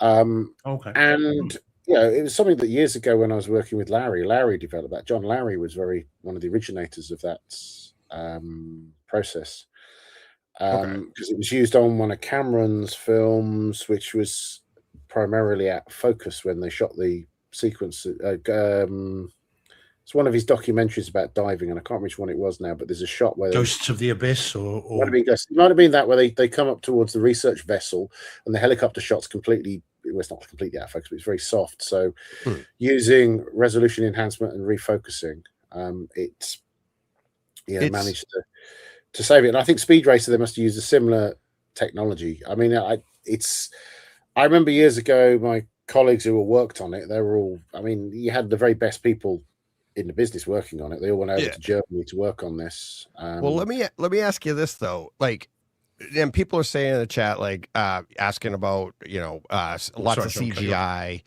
Yeah, there's a ton of CGI, and because it's just the nature of the movie. It's the topic. It should be CGI. The background, the tracks, everything. It's like hyper realistic for a cartoon, if you will. You have to see it to understand what I'm talking about, but I'm saying, like, the vibrancy, the color, everything here, it's just the contrast. It's like, this is probably one of the most dynamic pictures I've ever seen. Like, we say Lucy when we think of Subwoofer. This is like Speed Racer is going to be like, it used to be like Thor Love and Thunder, or what's the Doctor Strange, Multiverse of Madness. Multiverse of Madness. We always thought that was really, vibrant, and like, that's HDR. This here, it's like, and what I'm saying, like, how they have such a deep black level next to, and it, like, when you look at his hair, you can't do that without HDR. To be able to get those fine lines and those highlights in blue next to jet black, it's like, you can't do that, in my opinion. But we did the panel, John, you were part of it, and talking about, like, it's not the pixel, it's the information. Was this shot in such high, like, such high information, high bit rate, that even though it was 1080, you still had so much information that when you do upconvert this and add HDR to it, you're actually showing something that maybe wasn't even possible back then? I think probably because of the way it was shot in a very unique way. And you're right, they did capture as much information as possible, because a lot of the effects, I mean, the first thing they probably did, because to get the effects pipeline to work, because the whole thing was a 2K workflow, they would have had to have taken the 1920 and done a 6.5% upscale to 2K. And knowing the people who worked on it, they would have probably used similar algorithms that we were using at the time, which were very, very good for doing that. But then because you see, AI is interesting, because everyone just uses the word AI, and it's like a very sort of like dirty word, because it can mean good things, it can mean bad things. I mean, if it's used properly, if it's not just like, you don't just, the problem is some people would like are used to like ChatGPT, we just go, give me a picture of a man walking down the street, and he just makes it up as it goes along. You don't do that. You have to have all the control and the finesse over it. Right. It's a tool. Yeah, it's a tool. And we don't call it re-rendering, we call it reimagining. So what it's doing is it's redrawing the scene in a way that is increasing the resolution, because it's looking at other elements of the frame, of incoming and outgoing frames, and depending on how good a pipeline you have and how many before and after frames you look at, to try and find things that are sharper. And what you do is you substitute it, and it rebuilds the picture from sharper elements from other frames.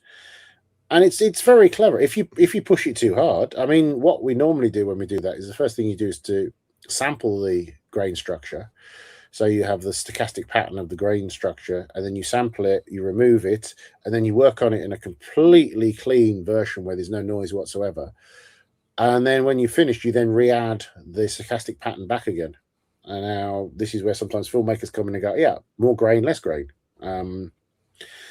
And that's how you do it. But I mean, what you can do, you could have actually re-released it without any grain, where it would look very plastic and very strange, because it'd have no texture.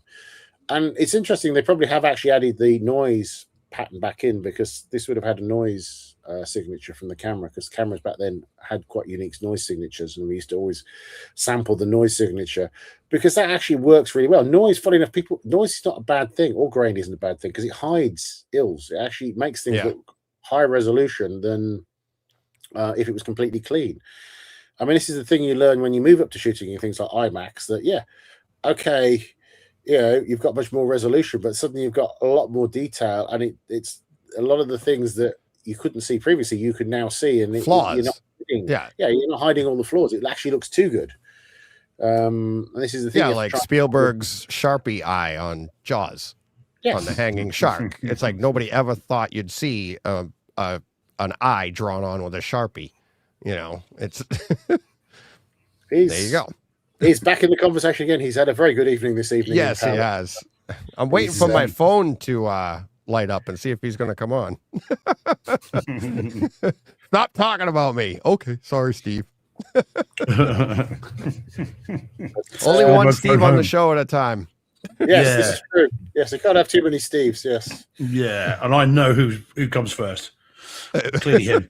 That's right. Yeah, so I'm not proud. Speed Racer is incredibly unique and was done in a very interesting way, and I think the reason they've got such good results is because of the disciplines and workflows and things that were put in when they shot it at the time. And as I said, they had some of the best people working on it. I think it was one of the first films as well to use what is known as the codec server, which is they won an Oscar for it recently. The codec server. The codec server is this incredible server you can use on set, which will capture video at whatever frame rate and at whatever resolution you need, at completely uncompressed form. And it was designed by a guy called Delwyn. I first met in a pub in Soho, who was going around. He'd worked in the various effects companies, and he had this idea, and he came across the guy who created Lightworks. Paul, I can't remember his other name. Paul. He created the editing system Lightworks, and he obviously met up with Delwyn and believed his concept, and then it went from concept to live thing, and then you have the codec server. I mean, if you look on IMDb, you'll see quite a few films, if they're very visual effects heavy, or you require a lot of you want the very best picture, you use a codec server. And that's I seem to remember this was one of, because literally where we were based was round the corner, and I remember Lester Dunton, who was working on this. I remember getting Delwyn in, and I'm sure this is one of the first films that Delwyn had his codec server on. All right. I just think it's like, I know, Steve, you haven't seen it yet, right? I've tried. This is the one I tried to watch 4 times on DVD, Blu-ray, and never got beyond about 20-25 minutes, and it just kind of wasn't for me.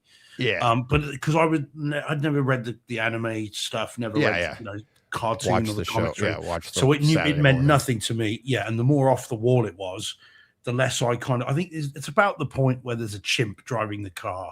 I think I was like, I think I might be done here. But are you saying, so Deej, are you saying I should ignore all that and give it another go? Are we risking a number 3 here, along with Excalibur potentially? And Midway? I mean, it's like I was so taken in with the picture quality. The sound's pretty good too. It's not like a reference Atmos track or anything like that. But I mean, it is in Atmos. It is nice. The racing scenes, the cars going all around. It's very dynamic in both aspects. But the picture itself, it's like, I mean, it's a PG movie. It's for kids. It's really a good family movie. It's about morals and like business and like what's more important, money or this. And that's kind of what you get at by the end of the movie. So if I think it's got a decent message. Well, wasn't it it's a reboot of a Saturday morning cartoon, isn't it? Isn't that what it was? Yeah, Go Speed Race. Which I'd never seen. Yeah, which I knew nothing about. Yeah, it's almost like when they make a movie about a video game, right? It's like loosely based off of that, and a live action, but it's very little live action. Like what they're driving on isn't like, think Cannonball Run in a video game atmosphere, right? It's like that's kind of what ends up happening here. And it's hokey and stuff like that, but it's the overall message, over the top fantasy type movie, But what I'm saying, like the picture quality, it's like, how do you not see like the artistry of what they did here? It just, and then like what we're saying, like it's shot in HD, but this thing looks like it was shot yesterday with the most expensive, highly, sensitive cameras, and it's not. So it's like, what does this mean for other movies? Like what John's saying here, where they could take and realize or reimage a shot, reimagining it or whatever. It's like now I'm like mad they can't do that with other stuff. Like why don't we do that with other things? And it's like, it makes sense. Everything you're saying, John, I could see it. And I know what you're saying. It's not like AI, you just push a button, because it's just a tool. And if it's used correctly, which I feel like it was here, I mean, it's stunning. It's stunning, so. So should I give it another go, Deej? Is that what we're saying? I would like you to. Yes. Okay. All right. Well, I'll wait when it comes out. What was your problem, Steve, with Excalibur? Oh man, do you know what, John? As I was watching it, I thought of you because I thought you're bound to have had some input with that. Bound to have done. It's shot by my film father, who a guy I used to refer to as Alex Thompson, who it's interesting because it's on the back of that film. Alex then got his next film, which he shot, which was Legend, the Ridley Scott Tom Cruise film. Yeah, and that's also a very interesting film because Ridley hired Tom to do that film. His brother Tony then obviously hired Tom to do Top Gun. Well, I had never seen it, so it passed me by. And then earlier this week, whilst in the throes of a horrendous cough and cold, I decided to revisit. So this is the Arrow 4K version. And so I threw it on because all that sword and sorcery stuff. I like all that. But recently I watched Monty Python and the Holy Grail for the first time. So, of course, that was echoing in my mind. And so watching this, I was coughing a lot. I was very hot. And I just found Excalibur ludicrously over the top and just ridiculous. And I got 40 minutes in and switched it off. I'm trying to think. It's Liam Neeson, isn't it? Is it the 90s? No, you've got it is Gabriel Byrne. One of the jokes at the time is that he ravages Helen Mirren, and everybody says, but he never takes his suit of armor off. Yeah, well, quite, yes. This is the thing. Yes, it would have been very unpleasant, I'm sure. But I never got 42 minutes in, mate. That was it. I couldn't get beyond that. I just was done. It's a long movie too, isn't it? Almost 3 hours. 2 hours 20, 2:20. Yeah. It is. It's behind in that pile behind. I haven't watched it yet, but it's. I remember back in the day because Alex shot it very soft. It's very diffuse. There's a lot of It is. Yeah. I mean, it looks okay. The sound is very odd as well. It's obviously quite an experimental sound mix in as much as so it's in DTS HD 5.1 master audio, so I'd obviously upmixed to Neural X, but everything feels like it's in the center channel right at the beginning, and it's almost in mono, and everything else is silent, and it's really weird. And I'm sure that's deliberate. I don't think that's a mistake on the disc. It's just an odd sound mix, and that didn't help me either. So I was just checked out very quickly. Have you seen? Because I really like the film because it's so off the wall and weird. Have you ever seen Zardos, which is another John Borman film? Is this the one with Sean Connery? Yes. Is this the guy in his nappy, in his red nappy? Yes. Diaper, Deej, diaper. I haven't seen it, but I've seen stills of it. I know what it is. But I mean, John Borman, he's made Deliverance is just, great. And he's done some amazing stuff, but just this was too weird for me. Just too kind of, and again, he is. Oh, right, fine. Liam Neeson. Right, see, I never got to that bit. I never got far enough in it for Liam Neeson to turn up. So, I remember that he was dating Helen Mirren at the time. Because Helen Mirren made some very amusing joke when I had dinner with her one time. Because I said, "Oh yeah, oh boy." She said, "I used to date Liam Neeson." I said, "Oh, the big man," and she goes, "Yes, he is." Oh God. Well, if you listen to Hollywood Babylon with that one, yeah. So if you ever listen to Hollywood Babylon with Kevin Smith and Ralph Garman, they do a thing about that at the end of every one. So you bring me on the show, DJ, to bring the tone down. There we go. It was a family show until I arrived. No. Steve and I are pretty good at that on our own.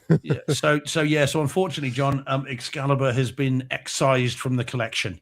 It's only the second movie in nearly 10 years that I just can't have in my collection, and the other one is Midway, so they've both been banished to the attic. And I was saying to a friend of mine, so whoever retrieves Excalibur, or the remake. Oh no, the remake. But what I've said to my friend is, whoever retrieves Excalibur from the attic will become king. Yeah. So we'll see what happens. Yeah, it's very much of a time and a place, that film. But as I said, that film is interesting because, I say, it got Alex, who shot it, he got him Legend with Ridley Scott. So, and I mean, if you look at the photography, you can sort of see what obviously Ridley was going for when he hired him to do Legend. Yeah, because they are similar aesthetics, aren't they? They do look very similar. I mean, I've seen Legend, and I can imagine at that time as well. That's the UK film industry must have been very close knit. So you can imagine how they would be doing that. But yeah, man, just wasn't for me. I mean, I don't mind weird. Though. Well, DJ, you've seen it, haven't you? So you know what it's like. Yeah, it's been a while. Give it a go. Yeah, man. I said, Well, I tell you what, I'll trade you for Conan. I'll send you Excalibur, right? And you can send me Conan, and then we'll swap. I know I have that too. I have that set to go to you too. It's I assume we've seen Fight Club. What do we think of Fight Club? We talked about it last week. Yeah. I was very, very happy with it for that movie. Yeah.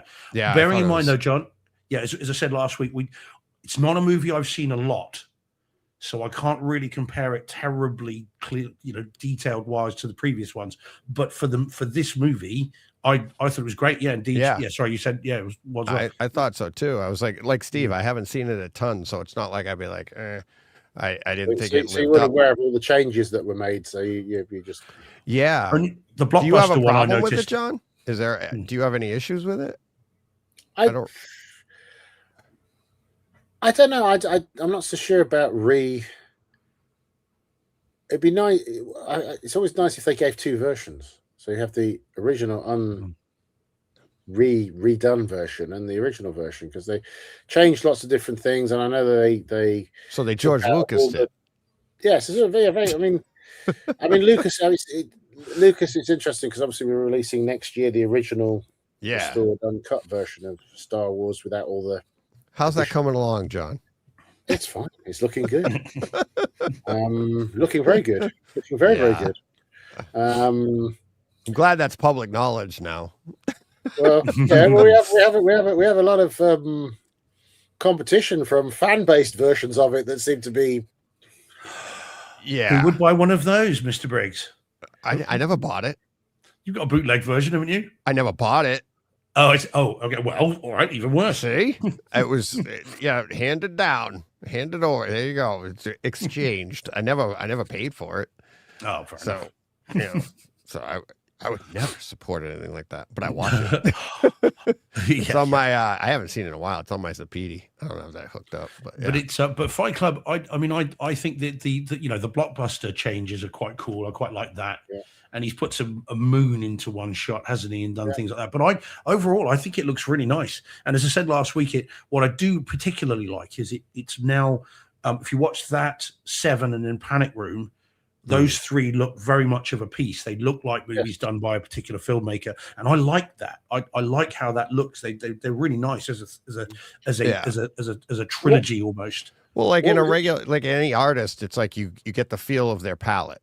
Right, like that's what you're going for here, and it's like it, which is interesting because you should be able to do that. Much like we were saying before, like a John Woo film, like you know that without knowing, and it'd be like you could just walk in a room and go, "This is a John Woo film, isn't it?" And that's nice, And for like this for Lynch, it'd be like, okay, it makes sense, and.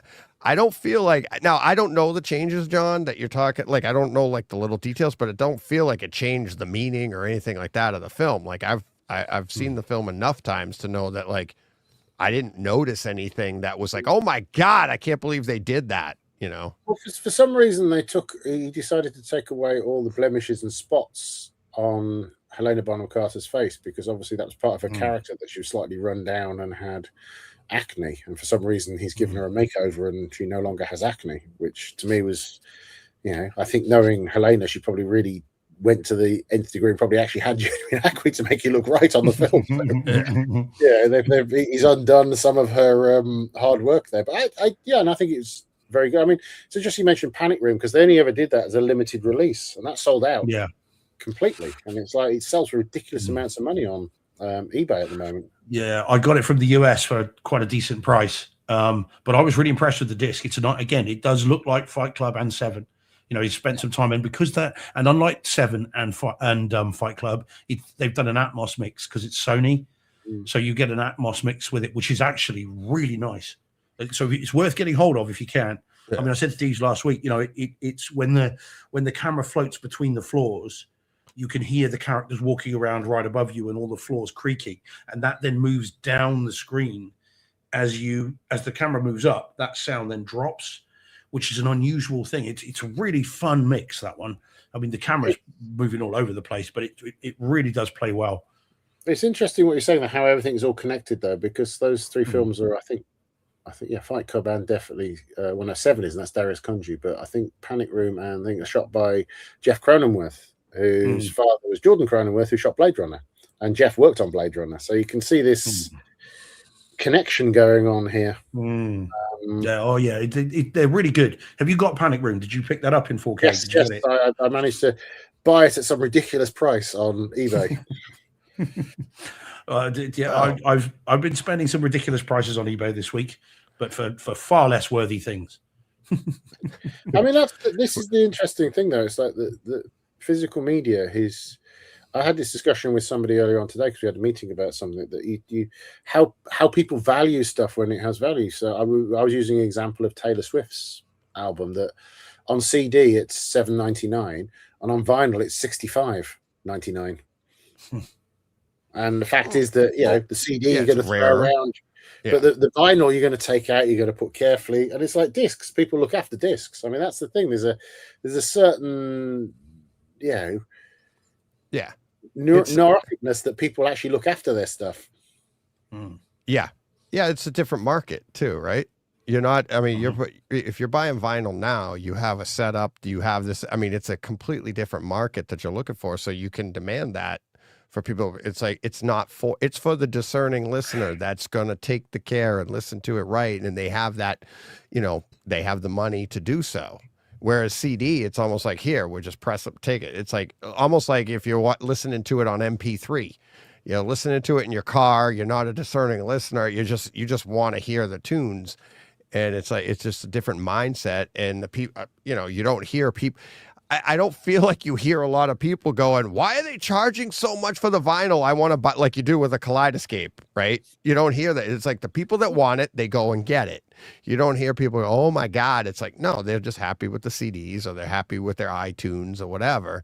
And it's like, you want a vinyl, that's what it costs. That's what it is now. That's the market. Well, I mean, that's the thing. I just find that people get really weird when you say about like, for example, the Magnetar 4K disc player, which is now in the UK, I think it's £3,500. Yeah. And people are going, why would you pay that for a anything above 299 seems to be the cutoff price for them. But going back to vinyl, I mean, I was at a demo at a hi-fi show last year, and a guy showed me $1 million record deck. Yeah. And they're selling it. I mean, the guy had sold out. He'd sold out the first run of them. He was an Australian guy. Yeah, he only made 3 of them, but it's easy to sell out when you only make 3 and you sell them at $1 million a piece. It's like, sold out. But the fact is that nobody was going, oh, look, there's $1 million record deck. I mean, it's like there's a British company called DCS that makes $1 million CD player. And it only plays CD discs, because nobody's going, hey, look, there's $1 million CD player. It only plays CD discs. So you could buy a 4K disc player for $3,000. You go, oh, it plays everything. But the psychology within that market is very strange, that they don't seem to think that you have to pay for the quality of the player. And you say that the Kaleidoscape is the interesting one, because Kaleidoscape is a very small company.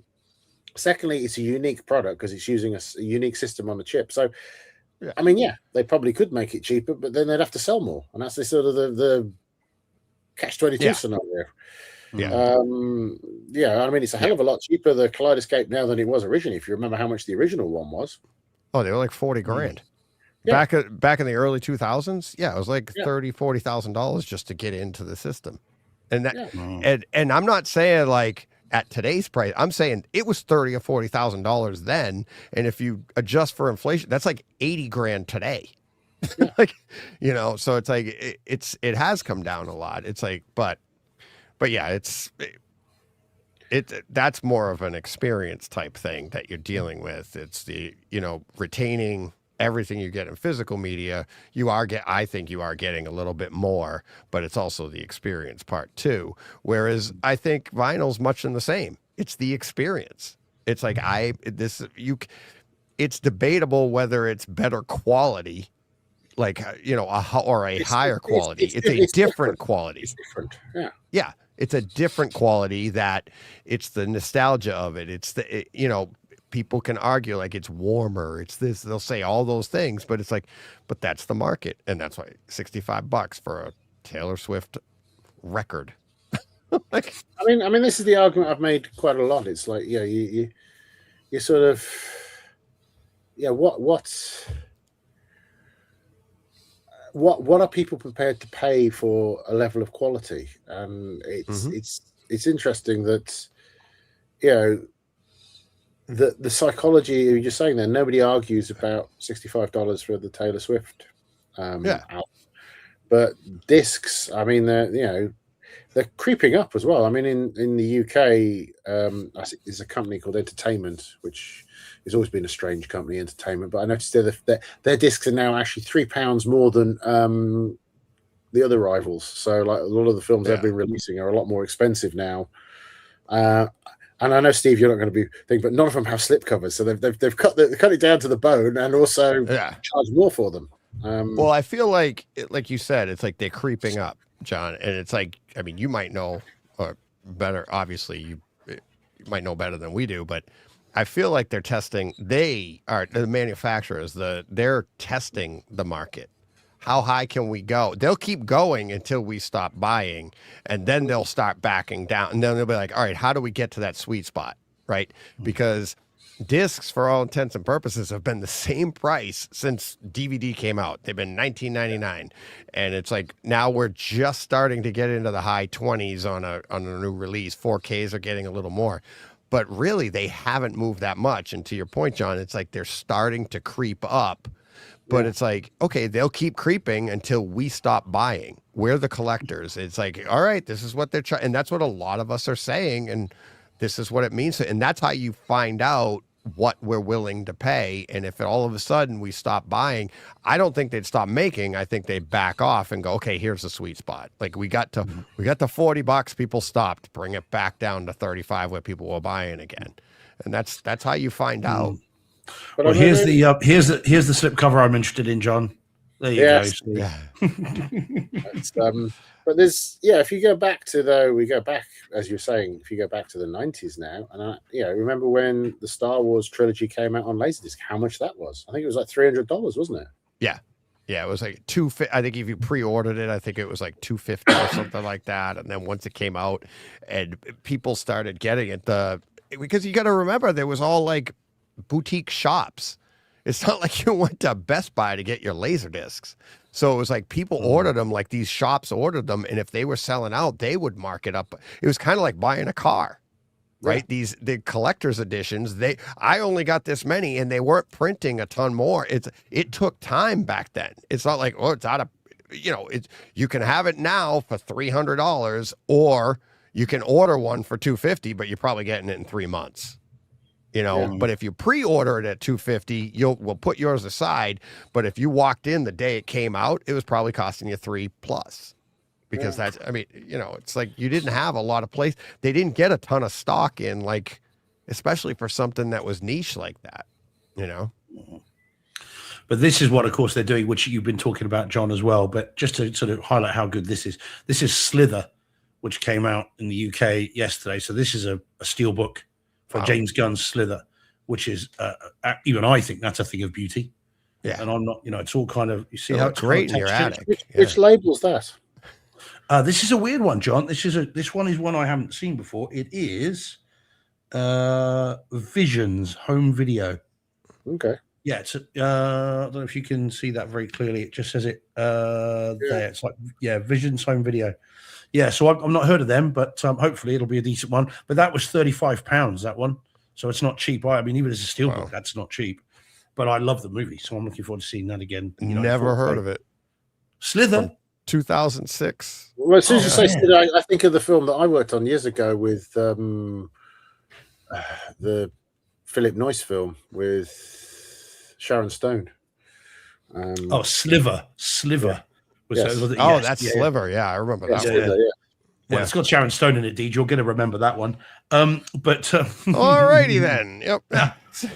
Back to Excalibur. Yeah. But I have to say there is Vinegar Syndrome did an amazing version of that on 4K disc. I mean, actually my favorite label at the moment is Vinegar Syndrome.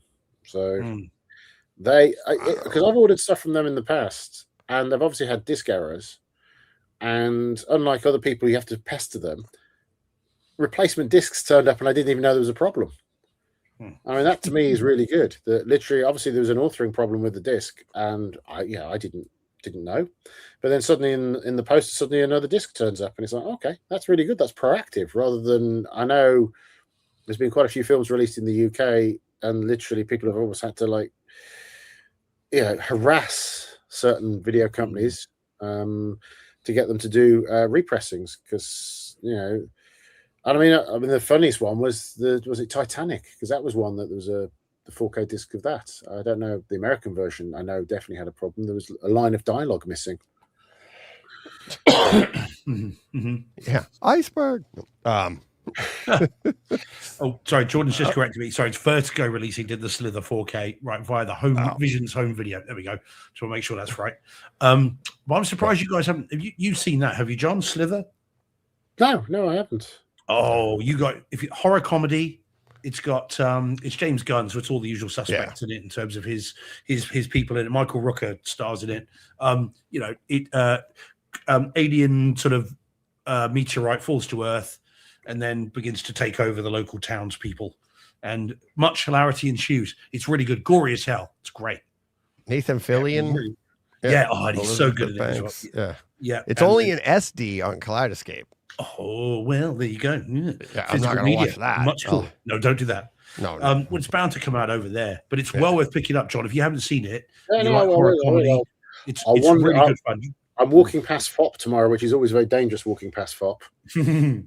You and I have been in FOP together. Come in, buy me. You and I have done that. In London, I must admit, if you're in London, go to FOP in Covent Garden. It's an exceptionally good palace for 4K discs. They have an incredible collection. They actually have more discs there than the HMV on Oxford Street. Yeah. Oh, yeah. It's great. It is good. Alrighty. Well, right. We'll advertorial. Yeah, we'll get Steve to bed here because it's late. And so we started on time. We ran late. I mean, you never know what you're going to get on the show. We did have the question earlier. Do you want a preview for something for next week? I mean, obviously, I have stuff left here that I haven't gotten to today. What's the big one that the one, you want to preview that one? That one. This will be the one for next week. Yep. Yeah. Have you seen this one, John? What's that Good one? luck, have fun, don't die. No, I have not seen that. Paul Verbinski. Okay. There we go. Good filmmaking.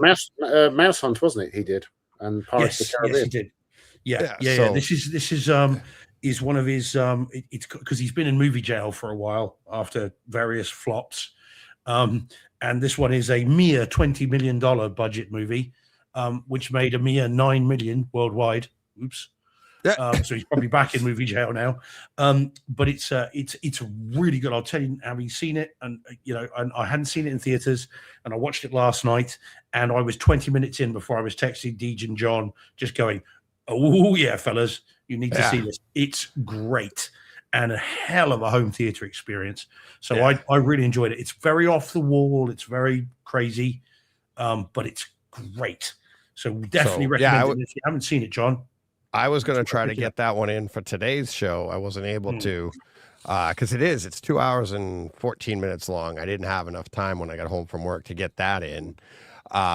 but I do have it. It's on Kaleidoscape 4K, all the Dolby's, Dolby Vision for Dolby Atmos. So I'm definitely getting that's the one. And Steve and I were like, before the show, I'm like, let's do that one next week. And then we had somebody in the chat like, how about you guys preview something? So there you go. Yeah. Good luck. There is Have one other fun. one as Don't well. die. I mean, it's funny that film seems to be getting longer and longer. I mean, it's like, Yeah. you know, if people didn't realize the Doomsday that's coming out later on this year is 3 hours and 47 minutes long. So, Oh my God. yeah, what happened to like when we used to make films like Red Heat? That was like 86 I'm minutes. long. telling you, guys, we've got to do it. We got to get the Bright Side Depends going. We're like, I mean, we got the Bright Side home theater. Depends. Get yourself the jumbo soda, a popcorn, and the Bright Side home theater Depends. Oh yeah, the 40 Enjoy ounce the power movie. source.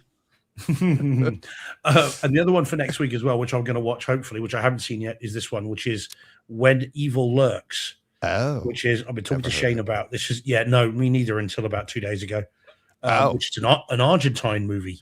Well, Which, okay. I can't criticize horror films because that seems to be the ones that are saving the cinema industry at the moment.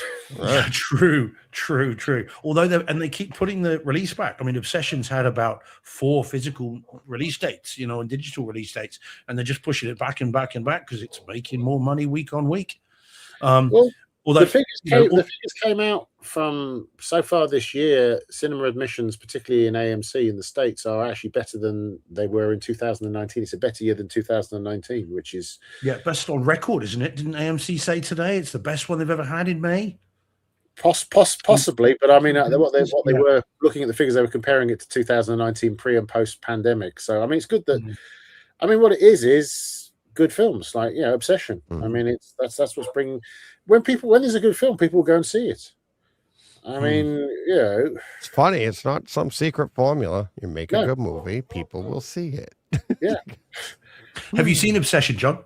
No, I have not seen Obsession, or I have to see both of those. I mean, unfortunately, I've been a little busy on various different things recently. So I've seen, what did I see recently? I saw the Michael Jackson film, Michael, which I thought was exceptional.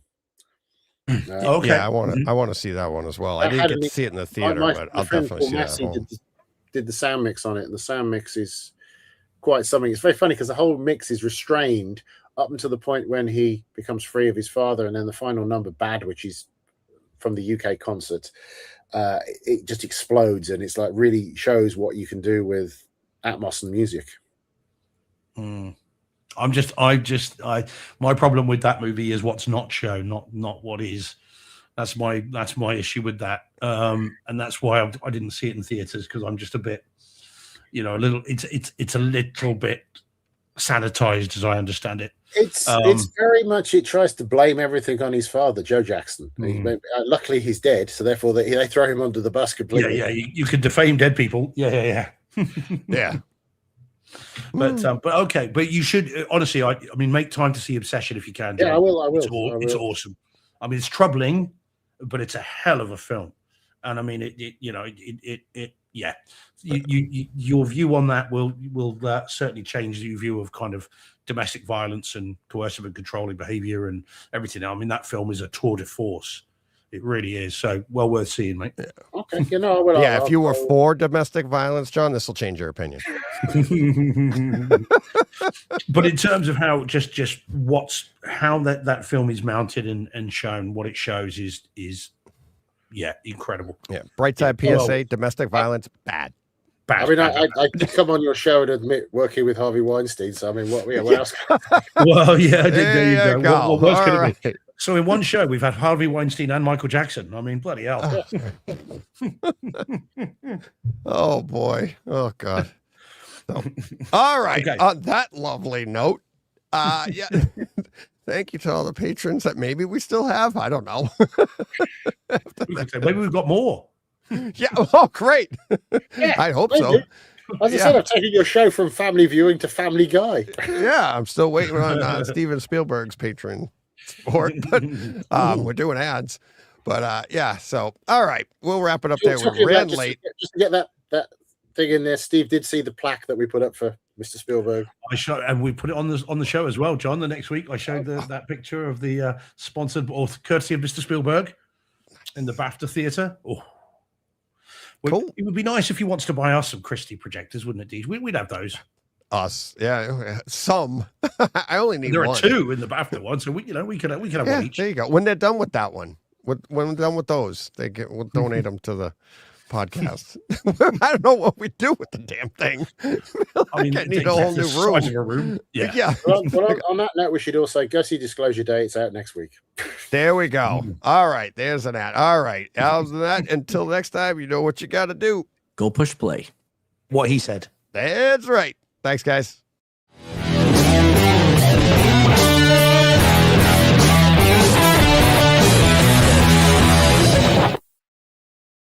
Hey, Fred. This has been a Hey Fred production with theme music by Jeff Bernhardt and Throne Vault Productions.